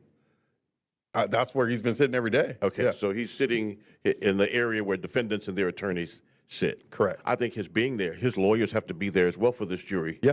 His lawyers they want to hear what's happening in this, every inch of this case, and he needs to hear what's happening to help with his defense. For sure. Well, I think he, obviously has a right to be there, but to your point about whether or not it might be intimidating to the jurors, it depends on how If they know, view it. right? Yeah. It depends on how they view it. I mean, some of them might find it interesting in a positive way, that they have a celebrity in the room. They might enjoy that a little bit. Other people may look at the violence in, being alleged and have some fear about it. Man, I don't know who hired these motherfuckers to work on this damn case, but these people sound like they have an agenda and they are pushing it. I don't know what it is, but it's loose. These people sound like they have an agenda and they're going to push it, because you see how it jumped off, the show jumped off. They got breaking news. Guess what? 7 bloggers got barred from the trial. Didn't know any information about it. They just ran with that narrative and then said, oh, well, if people were going in there recording the jurors and putting out their public information. So you just made a whole story up talking about we went in there and recorded some jurors when we was never even in the same room with the jurors. The jurors came walking through a room that we were standing out in the lobby. You know what I'm saying? And your jurors were loose. It wasn't no one going to seek your jurors and looking for interviews and getting information on the. No. That's a damn lie. That was a whole narrative that y'all are pushing. Y'all are pushing a narrative that we went over there and did some weird shit with the jurors, and you didn't even do your homework, and you wasn't even there in the first place. So why did you put this story on the news? This is a lie. This is bullshit. You think Yella gonna walk? Nah, I mean, but I see that they definitely trying. That's what they want. I'm gonna be real. I don't know if he walks, but I'm not convinced that he doesn't. Keywan ain't walking. Devin ain't walking, but Yella, I don't know, fam. I don't know what's going on with this Yella case, but they are definitely trying to get this murder for hire off the table. They trying to get that. They're trying to get Yella Beezy off of this shit. They're stopping at nothing to get the remuneration off of this. They trying to get it off of this. They don't want the money to have nothing to do with this shit. Let's keep it a buck. They do not want the money to have nothing to do with this shit. Salute, Red. Let's go. So when I heard about the judge taking this action with the bloggers. Yes, with the bloggers, then it made me think that judge is going above and beyond to protect the prospective jurors. And maybe just control her courtroom period with Before 7 it gets bloggers. out of hand, right? Let's talk about. You hear him? And just control the courtroom with certain bloggers. Nigga, just say RatchetTv, fam. Like, what is you talking about? To control the courtroom with certain bloggers. Man. How, I mean, this isn't Collin County. We're used to being in the courtroom in Dallas County, a little more access. But the growth of media where, you're trying to also let people have their First Amendment rights, right? But I mean, these bloggers and everything's alleged until, we see evidence, but the bloggers, it's not uncommon for a blogger to maybe see somebody walking out and try to ask some questions, not having the journalistic knowledge to, hey, anybody who walks in and out of here today, we can't talk to because they could be a juror. Mm-hmm. And who was saying that? RatchetTv was the one saying that. When you run the shit back, you're gonna see me saying, hey, no. Don't talk to none of them. Don't film them. Don't put your camera on. Do not do that today. I get that y'all want. No. Don't talk to them. Walk away. Hey, you stop talking. You walk away. You go back to where you need to be. That's me telling everybody that. Stop. No. Don't talk to those people. Don't turn your camera towards them. Don't face your camera towards that room right there. All of those are jurors. Don't speak to them. Don't point your camera over there. I'm the one telling these people that because I got the journalistic knowledge. That's why I'm the only one with media credentials. I'm telling y'all to stop doing that shit. I'm helping the bloggers to learn. Hey, no. Y'all gotta have some conduct in here. Today's different. These people are special people. You can't do that. You gotta do that. Don't point your camera over there. Point your camera over here. Face this way. Don't do that.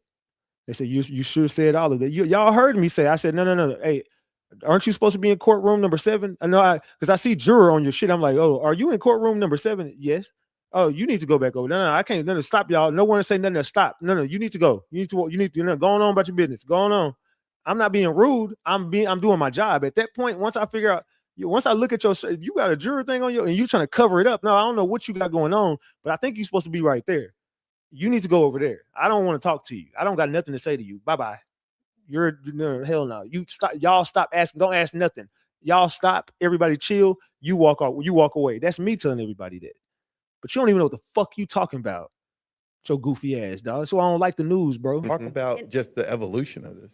Well, I would imagine that the judge gave instructions at the very beginning and said, do not talk to prospective jurors, anybody. The judge never talked to us because we was never in a room with the judge. For any side. And Correct. if there was, if anybody crossed that line even a little bit, they could be held in contempt. For sure. That would be a serious misstep. And to give those folk who are watching us right now an idea, Allison, I've been covering trials, in that courtroom. Get on the elevator, and the very jurors I've been looking at, and they've been looking at me, I don't even say good morning. Yeah, you because can't. I literally don't, because I don't ever want to be accused in any way of trying to influence a juror. For sure. Tampering with a jury. Tampering with a sure. That's right. So those are rules that you have to follow. I had we're on stream, so we can talk. I had an incident. I worked in Jacksonville, Florida, and we were covering a federal trial involving a member of Congress. And journalists are in the courtroom, and so you're still logging juror information and stuff, right? A juror was dismissed, and so they sent one of our reporters to try to see if that juror would talk because they were dismissed. And our our investigative reporter got the list wrong and sent him to a current juror's house. And I guess we kind of looked alike, because the next day I was called to the judge's stand, and said, you left your business card on the current juror's home. I was like, that wasn't me. And it ended up not being me. And you were glad. Yeah, I was glad. And I'm happy, because when the judge found out who the reporter was, he was a very well-respected reporter. And Salute, Red. I appreciate the 10-piece. Salute, salute. he was like, oh, he made a mistake. But you can't, I mean, we've been on elevators with jurors. You just don't know, right? And so you add the element of new journalists, or new media, as I should probably call it. They don't know those rules, or may not adhere to those same rules. Abide by those rules. There have been times, literally, when jurors, though, as cases have been dismissed or come to its end, jurors have been chased across parking lots. Yeah, and so because they're done. Judges give. See what I mean? I know that once a juror is done, they're done. They're free game once they're done. Once they've been dismissed, it's over. But if they're going in and they're current, you can't talk to them. I know my. You can get up here and spin whenever you want to, but Big Ratchet didn't get caught lacking. That's what y'all wanted. Y'all want me to be ignorant to how to do my job. When I say journalist, I mean it. Everybody else they're new to this. I'm not new to this. This is what I do for a living. I ain't a blogger. I'm a journalist. I'm helping the bloggers to kind of teach them etiquette in the courtroom. You know what I'm saying? We gonna be all right though, man. But as long as Big Ratchet is in the building, we gonna be all right. Great admonition to those jurors about you don't have to talk if you don't want to, and et cetera, at the end of those trials, because you want, again, citizen participation. You need it for our system. We need that. Yes, we do. And I've spoken with jurors many times after trials, particularly in civil trials. And we are always we defer to them. We're very polite. We never harass them or anything. We always let them know this is entirely your choice. We do it for the research end of it. We are very interested in learning how they came to, how the deliberation took place, what the process was, and all of that. But they don't have to say a word. And if they say no, no means no. Right. And we too want that same information. We used to, many years ago, Fox 4 News at 9, we would bring in end of big cases. We'd bring the lawyers in from the winning side. Let's talk about.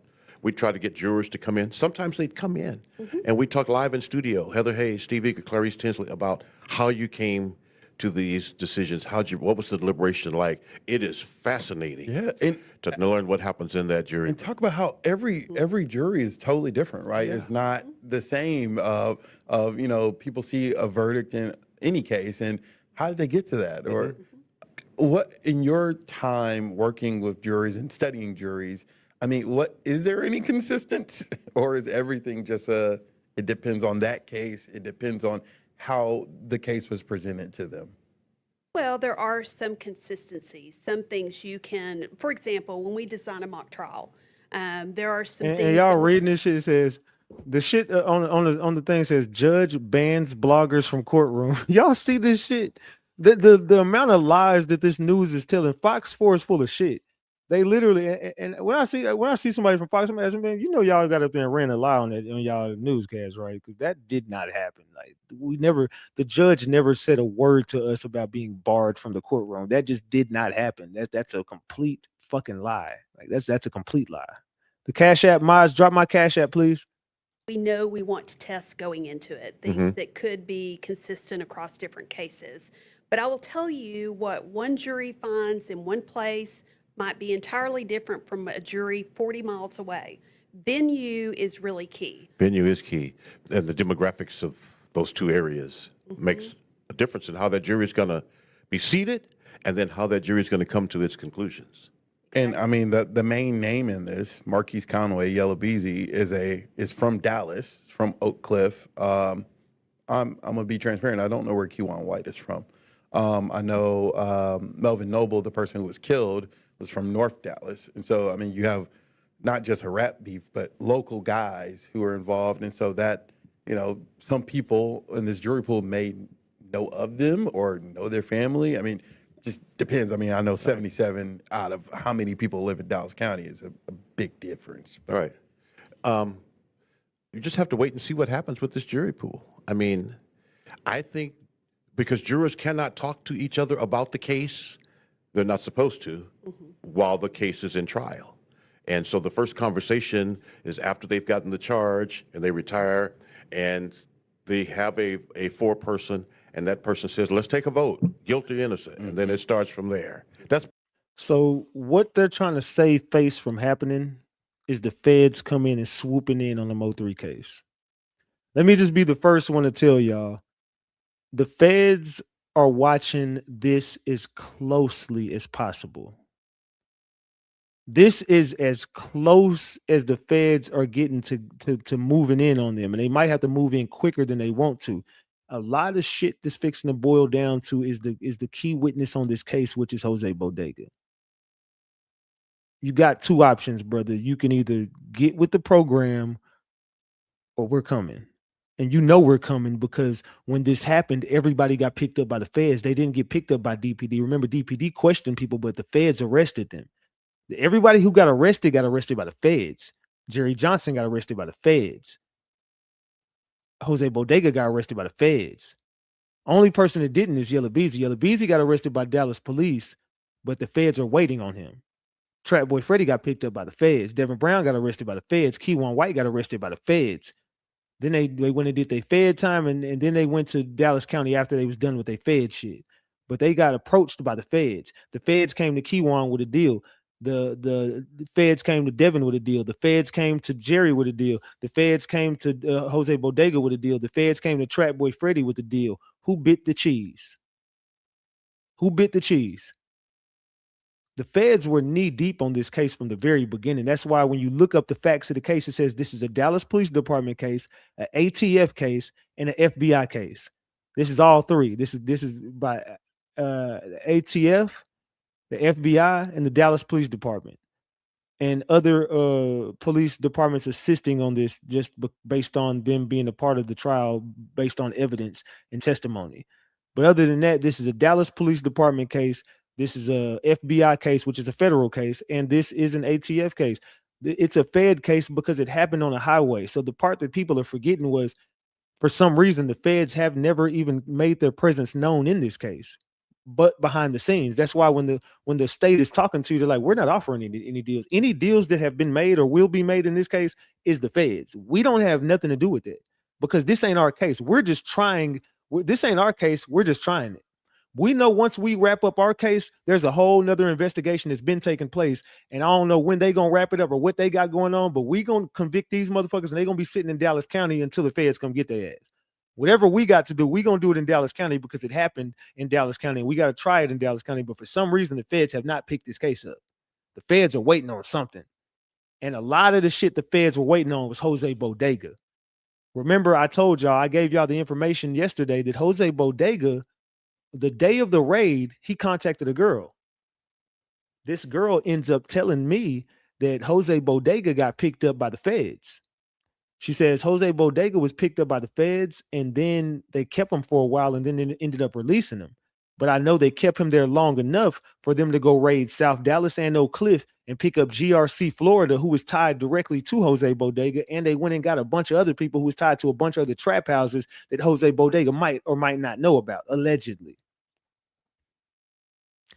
So once that happens, now we got a whole nother can of worms that are opening because Jose Bodega, you've been working with these people for a long time. They said Cedric is in on this shit too. Everybody is playing a part in this. This is some GRC shit. So they're running from what they're running from. Let's just keep it a buck. They're running from exactly what's in front of them. Let's keep it a big buck. What is these people running from? They're running from the truth coming out in that courtroom. They're running from all of that shit getting put on the floor. Oh, it's coming. And there ain't nothing that people can do about it. So Jose Bodega, you got a couple choices, my boy. You can either get with this shit or you can go back to the feds because it sounds like the feds are the ones who want this case more than the state. The state is just trying it. But as soon as this, or if the feds got to move in quicker, because it seems like but remember I told y'all all of these lawyers are working together.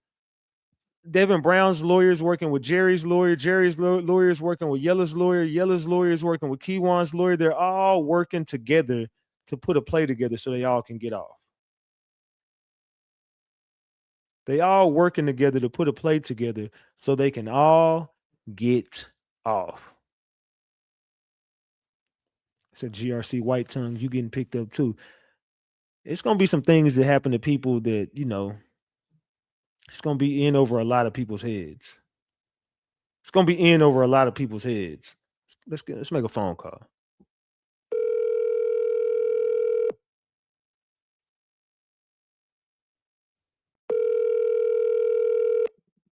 What's up, Rex? Hey, Drip Drop. So, Yeah. you sure you didn't have nothing to do with Kogotti getting picked up today? Yeah, man. What happened? Let out. No, I'm just making sure because they making rumors about you. He tried to step in, buddy. He turned it. I thought you said that he put a gun on somebody. 2 days ago. He tried to step in today. Oh, so No, it had already happened. Yeah, that happened. He had a warrant that he won't go. Yeah, they won't go to the house. Okay, we're going to teach half tomorrow. Be quiet. I'm whooping ass. I'm whooping ass. I'm tired. I got these trippers over here. All right. Yeah. That nigga going through it over there. I was about to ask him something else, but now we're gonna get him off the phone. That nigga sound like he going through it over there. That's why Rain going bald now. Shit. That's why he got that patch in the middle of his damn head. All them damn kids. Let's keep it a buck. But yeah, this case is about to take a crazy turn because the feds is about to swoop in on this shit quick. And from what I'm hearing behind the scenes, the feds might have to move in during the trial. I don't know how true that is, but this is what I heard. I heard that the feds might have to move in during the trial. It really is dependent on Jose Bodega because it looks like Jose Bodega is thinking that he can, you know, he can bypass the feds. I think he thinks that he can do what he did to me and just steal that money and never have to pay it back. You know what I'm saying? He's thinking he just finessed the feds. Oh, they let me go. Oh shit, it's over. You know what I'm saying? I signed that deal. Now I could just recant on my shit and I can be back good in the hood and nobody gets locked up and everybody. No. Wait. Get your big ass right back on over here. Get your big snuffleupagus built ass right back over here, Jose. Get your big ass right back over here, big Jose. You thought, Theo, you thought that you was finna come in here and finesse the feds. So you thought you just ran the biggest play ever. That ain't how it works, small thug. What they about to do to you, oh boy, they about to have fun with you. They fuck around and put that case right back on you and give you the full, they might give you the full 20 that you was facing.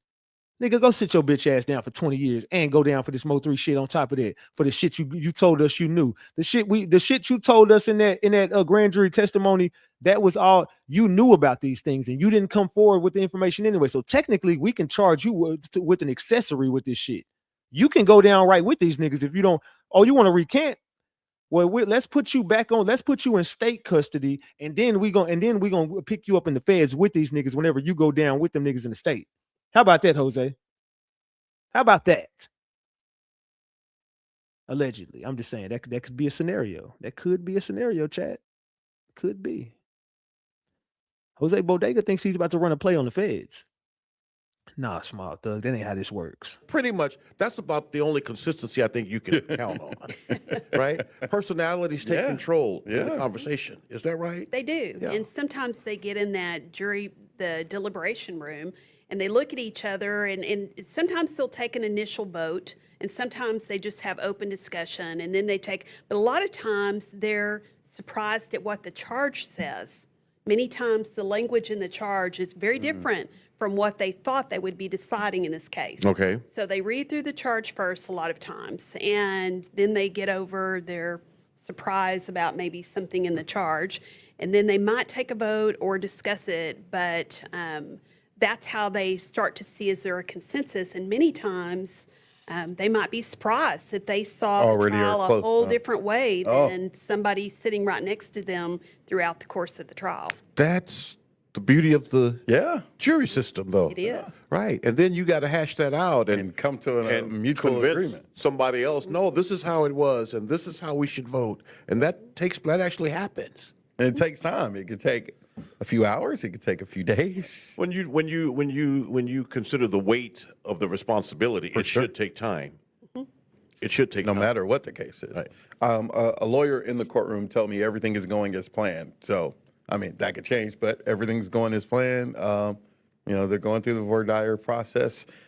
They officially started at like 10:30. I know court started at 9, but they officially started the jury selection process about 10:30. So, Okay. you know, we're at 1:30 almost.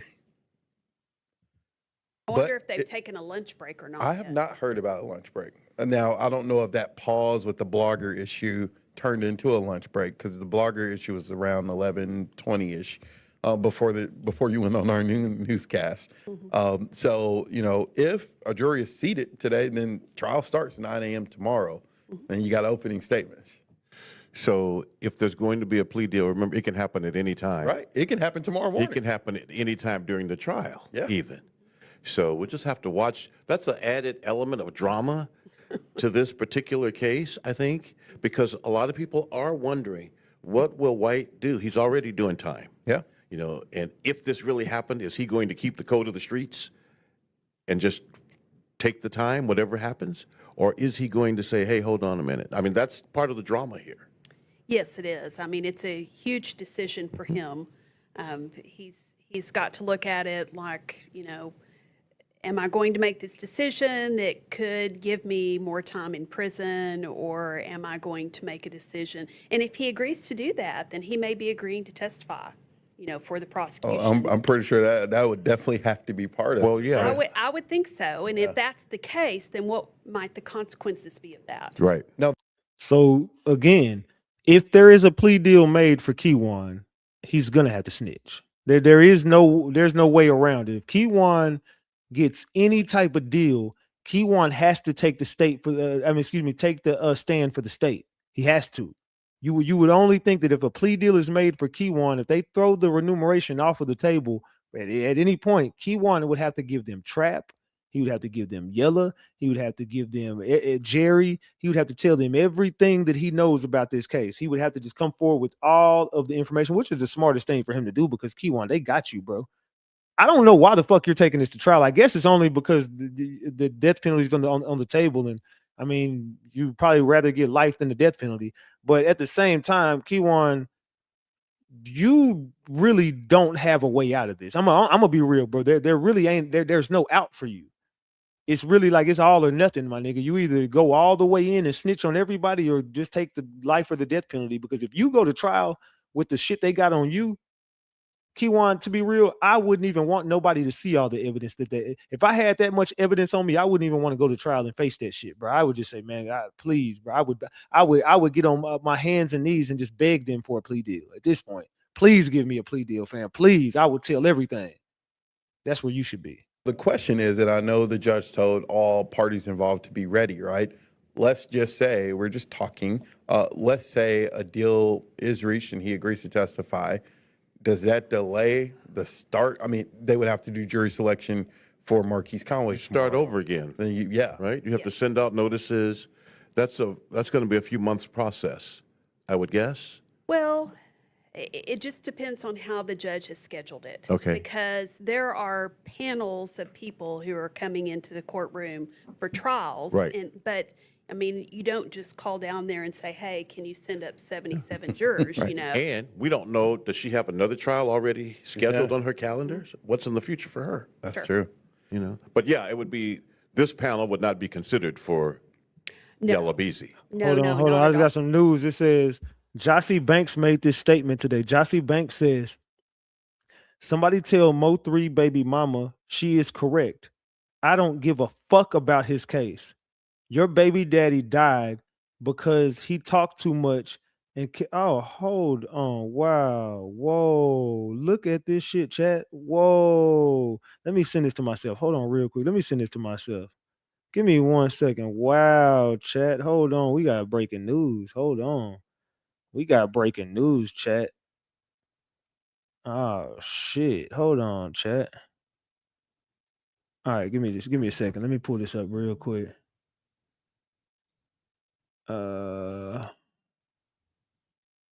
on. Let's go to Instagram. Let me go grab it on my Instagram real quick. Give me a second, chat. Let me save this real quick. Oh shit. This shit just came out. Hold on, chat.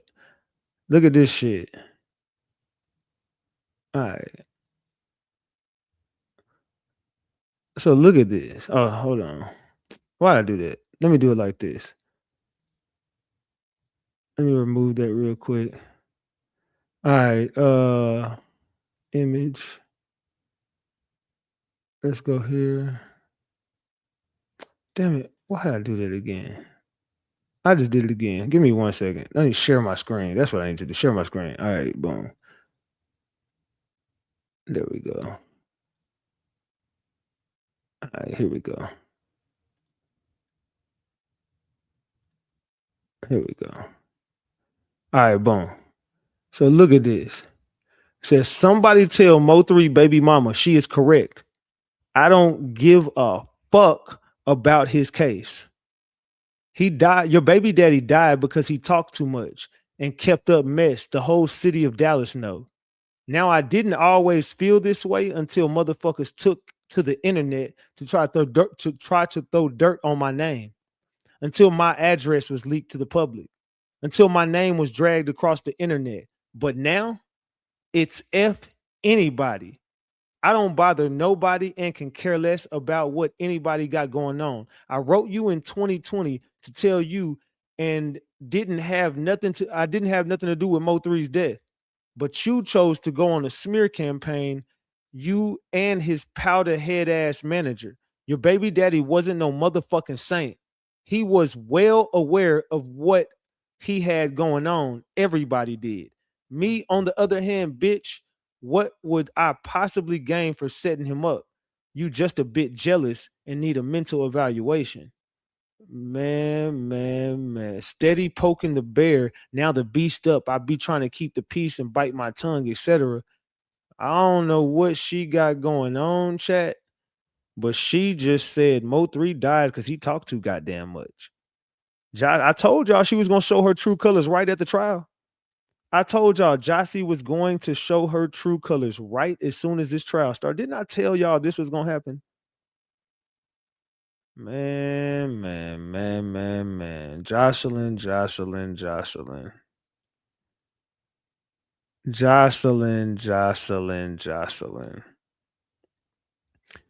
Let's see what else she got to say. I can't believe she's still going. I just can't believe she's still going at this damn girl, man. It says, yeah, that was just here recently. She just said that shit, and then she said, steady poking the bear. Now the beast up. I be trying to keep the peace and bite my tongue, etc. But chill with the cries and the lies. And they said she better shut the fuck up talking to you. I'm not playing. They threatening her in the damn chat. They said fuck everybody. They said fuck them folks. Man, you ain't got to do all this, bro. And she said, I actually do. You don't know what type of shit I done had to deal with. I'm tired of motherfuckers playing with me. Her true colors coming out. Her true colors are starting to come out. She said, girl, nah, they've been bothering me for years. I'm tired. She's saying she's tired of she's saying she's being bullied. Basically, she's saying Ashley is over here bullying her. Man, I want you to delete this so bad, but I know you grown. And she said, nope, they've been messing with me for years. They begging her to take this shit down. They said, now he talked too much and kept up mess. You should be on trial too. You played a role for sure, you ugly ass. And then yeah, they pissed off at Jossie for this shit. They said, you just looking for attention. Man spent his last night with you, and now you saying fuck his case? That's crazy. And they said, out of line, claimed he was her friend. This is now, but now it's F him. She weird. Your baby daddy is the man that set him up. And that's the thing. She talking about he died because he talked too damn much. No, he died because your baby daddy set him up. What is you talking about, bitch? You see the shit this is the craziest part about this, bro. He died leaving her house. Her family now is disrespecting. I told y'all, brother. I knew this was gonna happen, fam. I knew it. I knew this was gonna happen. Right before the case came, right before the trial came, this was gonna happen. They said this proves everything. She now saying Mo3 died because he talked too damn much. She said, somebody tell Mo3 baby mama she is correct. I don't give a fuck about his case. Your baby daddy died because he talked too much and kept up mess. The whole city of Dallas know. Now, I didn't always feel this way until motherfuckers took to the internet. So you telling me because his baby mama trolled you, that made you hate him? No, you finally realized you were ugly and you were a side chick. You finally realized you were worthless to MO3. Let's keep it a buck. You finally realized you were completely worthless to MO3. So now all of a sudden, fuck his case. He talked too damn much and kept up mess. You wasn't saying that when he was in your presence. You knew you know damn well you wasn't talking like that to MO3. Hey, you know damn well you wasn't talking like this to MO3. Now all of a sudden, Jossie is spilling her true colors out on MO3 name. Now her true colors then came out. They said, nah, she been felt that way. Yeah, she definitely been felt that way. Hold on. Somebody said, read this now. Hold on, what? I'm live covering this. How you gonna send me some shit that I'm actually on live covering right now? Hold on, Sky calling me. What's good, Sky? Yeah. Oh my God. What happened? Y'all got put out the court today? No. Who all got put out? Nobody. You said on the news y'all got put out. The news lied. That never happened. Yeah, the news straight up lied about this shit. That never happened. They called y'all into the to talk to the judge? Yeah, because somebody lied and said we was interviewing jurors, but that was a lie. Y'all better be careful. Y'all ass fuck around and be the goddamn the main topic. Y'all be on the goddamn news. Especially dealing with Soho ass. Shit, I don't know what they got going on. I don't know what nobody got going on. Yeah. Yeah, Sko a ho. I sure wouldn't be out there with nowhere. Don't be associated with him. You know, whoever you associated with, you know, that's who people compare you to. So he's a hoe. So don't be running around with him, Rex. You better than that. I got you. Okay. Well, keep me posted. All right, I'll be there tomorrow. Okay. All right, bye. Man. Ask about sending Rain to 3 apartment. I ain't gonna do that. It's like an ambush. She was like, nigga, why you trying to interrogate me? She know I'm on live too. So they said, you a hater, Sky. They said she ain't talking about not shit. They said, everybody needs to spam and show how I try to make content creators and journalists. RatchetTv. They said everybody needs to spam their channel and show them how they try. Yeah, what y'all need to do is go to that video on Fox News. Go to that video and y'all need to let them know, bro. Y'all lying on RatchetTv, bro. Y'all lying, bro. Hey, that is a lie, fam. Yeah, they said call Rain back. They said clearly she didn't watch her live. Yeah, she don't know what the hell going on. They said it was a setup from the jump. They met. Was stalking each other on Facebook. She didn't like him at first, remember? She said that then all of a sudden she was liking him because her sisters kept saying something. It seemed like a setup from the jump. When I'm done with my case, I'm coming down, long live 3. It seemed like, I ain't gonna lie, it just seemed like a whole bunch of plays is being ran in this shit, fam. It's disgusting though. That's the part, bro. It's really disgusting, fam. The tactics that these people using is fucking disgusting. But let's continue, man. Let me get back to this. So we see Jossie's true colors came out finally. So now Jossie's true colors finally then came out. Let me go back to this damn video real quick. Give me a second. Let me go back to this damn video. Thanks for joining. Polite. We never harassed them or anything. Many years ago, Fox 4 News at 9, we would bring in end of big cases. We'd bring the lawyers in from the winning side. Let's talk about. So I mean, you have not just a rap beef, but local guys who are involved, and so that, you know, some people in this jury pool may know of them or know their family. I mean, just depends. I mean, I know 77 out of how many people live in Dallas County is a big difference. All right. You just have to wait and see what happens with this jury pool. I mean, I think because jurors cannot talk to each other about the case, they're not supposed to, while the case is in trial. And so the first conversation is after they've gotten the charge and they retire and they have a foreperson, and that person says, let's take a vote, guilty or innocent. And then it starts from there. That's pretty much, that's about the only consistency I think you can count on, right? Personalities take control in the conversation. Is that right? They do. Yeah. And sometimes they get in that the deliberation room, and they look at each other, and sometimes they'll take an initial vote, and sometimes they just have open discussion, and then but a lot of times they're surprised at what the charge says.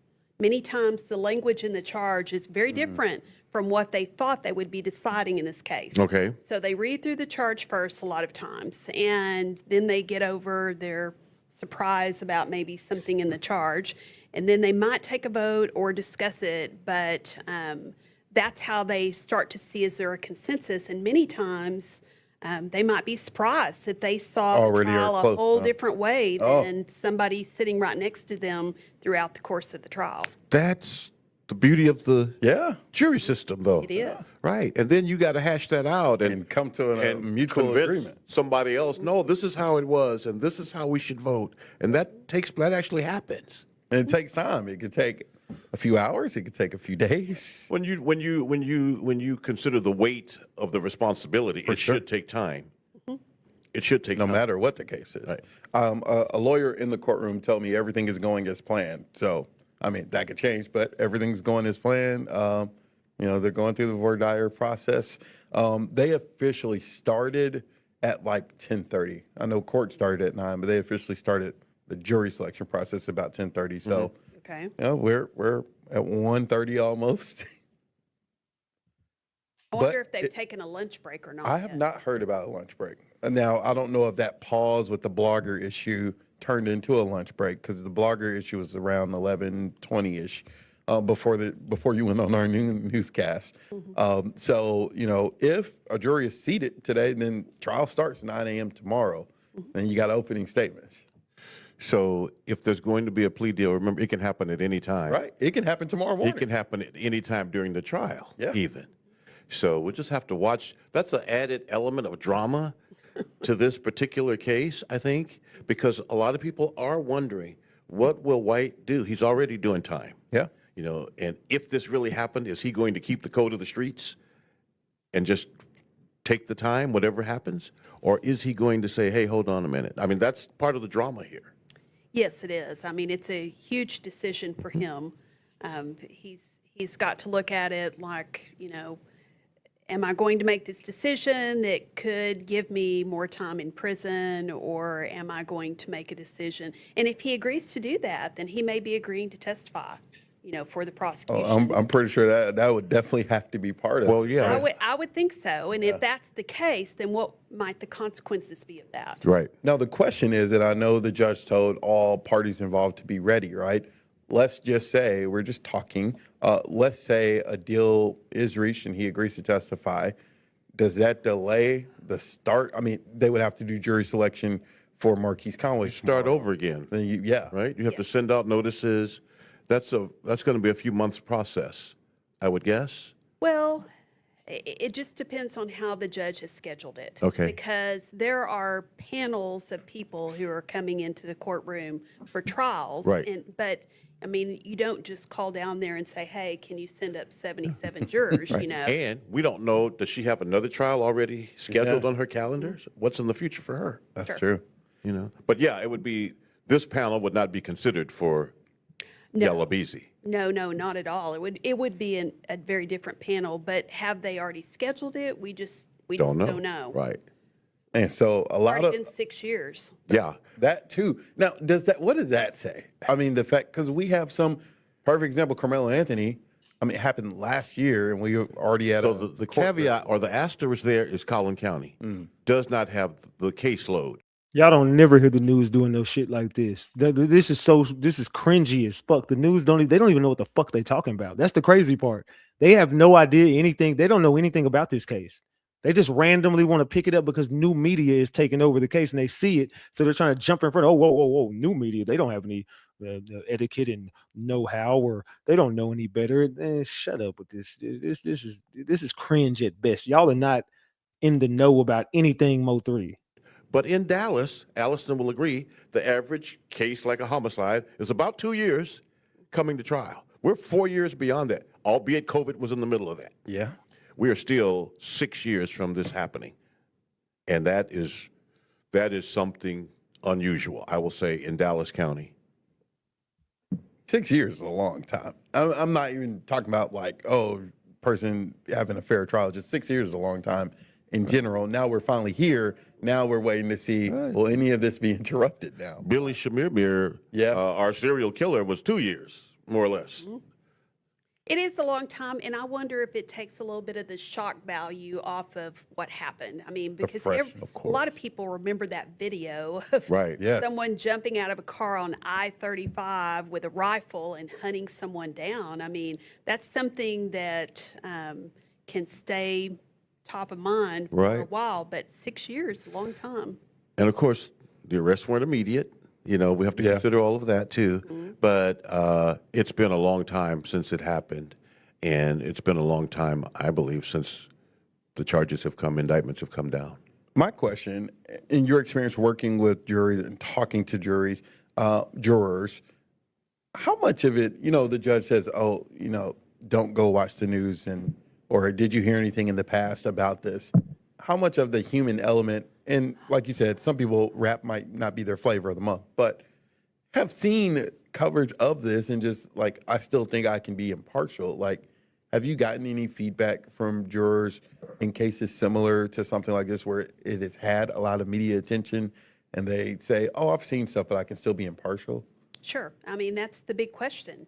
You're trying to figure out not just if people have seen information about it, because we expect that most of them will have seen information on the media, in the media. But what you really want to know is, can they still listen to both sides of the case? And if they are to the point that they are entrenched, they cannot listen to it. I mean, sometimes people may say that if they just don't want to serve on the jury. Correct. But I don't see that very often, Right. really. I really see that people are honest about it. But if you just ask them, do you think you could be fair? You know, they don't want to look like they're an unfair person in front of everyone. So they're probably going to say yes. So you have to be a little more nuanced in your questioning. And in this video, from what we see, its shock factor is there. It's on the interstate in the middle of the day. But you can't really identify the gunman. He's wearing a ski mask. We've all seen the video. So can I still be impartial? Yeah, because I can't say he did it based on what I see. Give me some more information. That's what you want as the attorneys Why are they trying so hard to push the narrative that Keywan is innocent? In this case. So we're halfway through the day with jury selection. We're waiting for any type of update. Sean Rab, your final thoughts. I know, of course, we got to wait and see what happens. I mean, that's the plain and simple. But your final thoughts on this now, halfway through the day, where no news has been made other than bloggers being kicked out. Yeah. So I think they're just going to go through the... And that's not even news, because that's a lie. No bloggers were kicked out of anywhere. For now, let's just say it's going to be the basic jury selection in Dallas County, and then opening arguments are coming. Allison? That's where it sounds like it's going right now. I mean, if they each have an hour and a half, let's just say the blogger situation took some time, then they had a lunch break, they can easily, you know, wrap up jury selection today and start the trial first thing in the morning. All right, so we'll continue to monitor this. The first trial up is for Keywan White, the alleged gunman in this murder for hire case. Marquise Conway, Yellow Beezy, is in the courtroom, but as of right now, all eyes are on White for this case. So we'll continue to follow this on air, online, on Fox Local, and we'll have more. I'll definitely have more from this in our newscast when you join us at Fox 4 at 4. For now, we'll see you later. Yeah, you didn't even have nothing for us then, because that was a bold-faced lie you just told. I'm sorry, bro. That was just a bold-faced lie you just told in that damn about what happened in courtroom with bloggers, with this, with that. It's just like your whole spiel was made up. Your whole little spiel was made up, brother. Let's keep that a big buck. I can't believe that y'all got up there and lied the way you did. Hold on. Let me change that. I don't even know why y'all got up there and lied the way y'all did, and then you never did the Fox 4 at 4. What happened to the Fox 4? What happened to that? Let's keep it a buck. Let's keep it a buck. You never quite went back and recanted that statement you made. Let's keep it a buck. You never went back and recanted none of your statements. You never came back and did your 4 o'clock spiel that you were supposed to do. We was waiting on that. We was waiting on that, Thug, and it didn't happen. So I say all that to say, chat, they running plays in the MO3 case. Another day, another play. I asked y'all in the chat,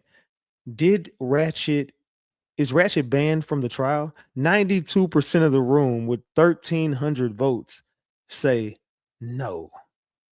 Do not believe Mo3 bloggers. And we're going to end that poll just like that. We don't believe Mo3 bloggers. Y'all looking at any chance y'all get to have my name in y'all mouth. Every corner y'all turn, Ratchet this, Ratchet that. Oh, that dude over there. Man, shut your weird ass up, fam. Go touch dirt and come see about it. Come see about it. Terry Blue walked up in that court humble as hell today. Don't even look at me, Thug. I'm a problem out here, fam. I'm really a problem that just can't be solved, bro. I'm the problem that can't be solved around this bitch. Man, I got shit to do in the morning. I got to get back at court. Ladies, I'm gonna be looking good as always. Don't worry about it. Your boy Ratchet gonna be looking as good as always. Haters, be in attendance. You know what the fuck it is, man. This the biggest to ever do this shit. Keep my name out y'all mouth. Y'all don't want no smoke with me. Y'all don't want no problems with me. I'm just here to do my goddamn job and get the fuck up out the way. But don't become a problem for me. You see how Pastor J got this shit correct real quick. We can put this shit on the floor right now. You might want to leave me the hell alone. I'm always smart. Might want to leave me the hell alone. I'm probably not the dude you want to go with. I'm probably not him.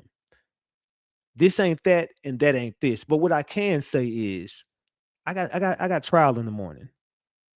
I love y'all, chat, moderators, green team, subscribers. We 200 away from 208K.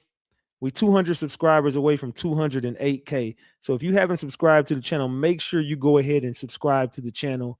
We got more breaking news coming tomorrow early in the morning. So have your notifications turned on to all notifications because I will be back live early first thing in the morning at jury selection. And we will be there all day covering the case, covering the trial.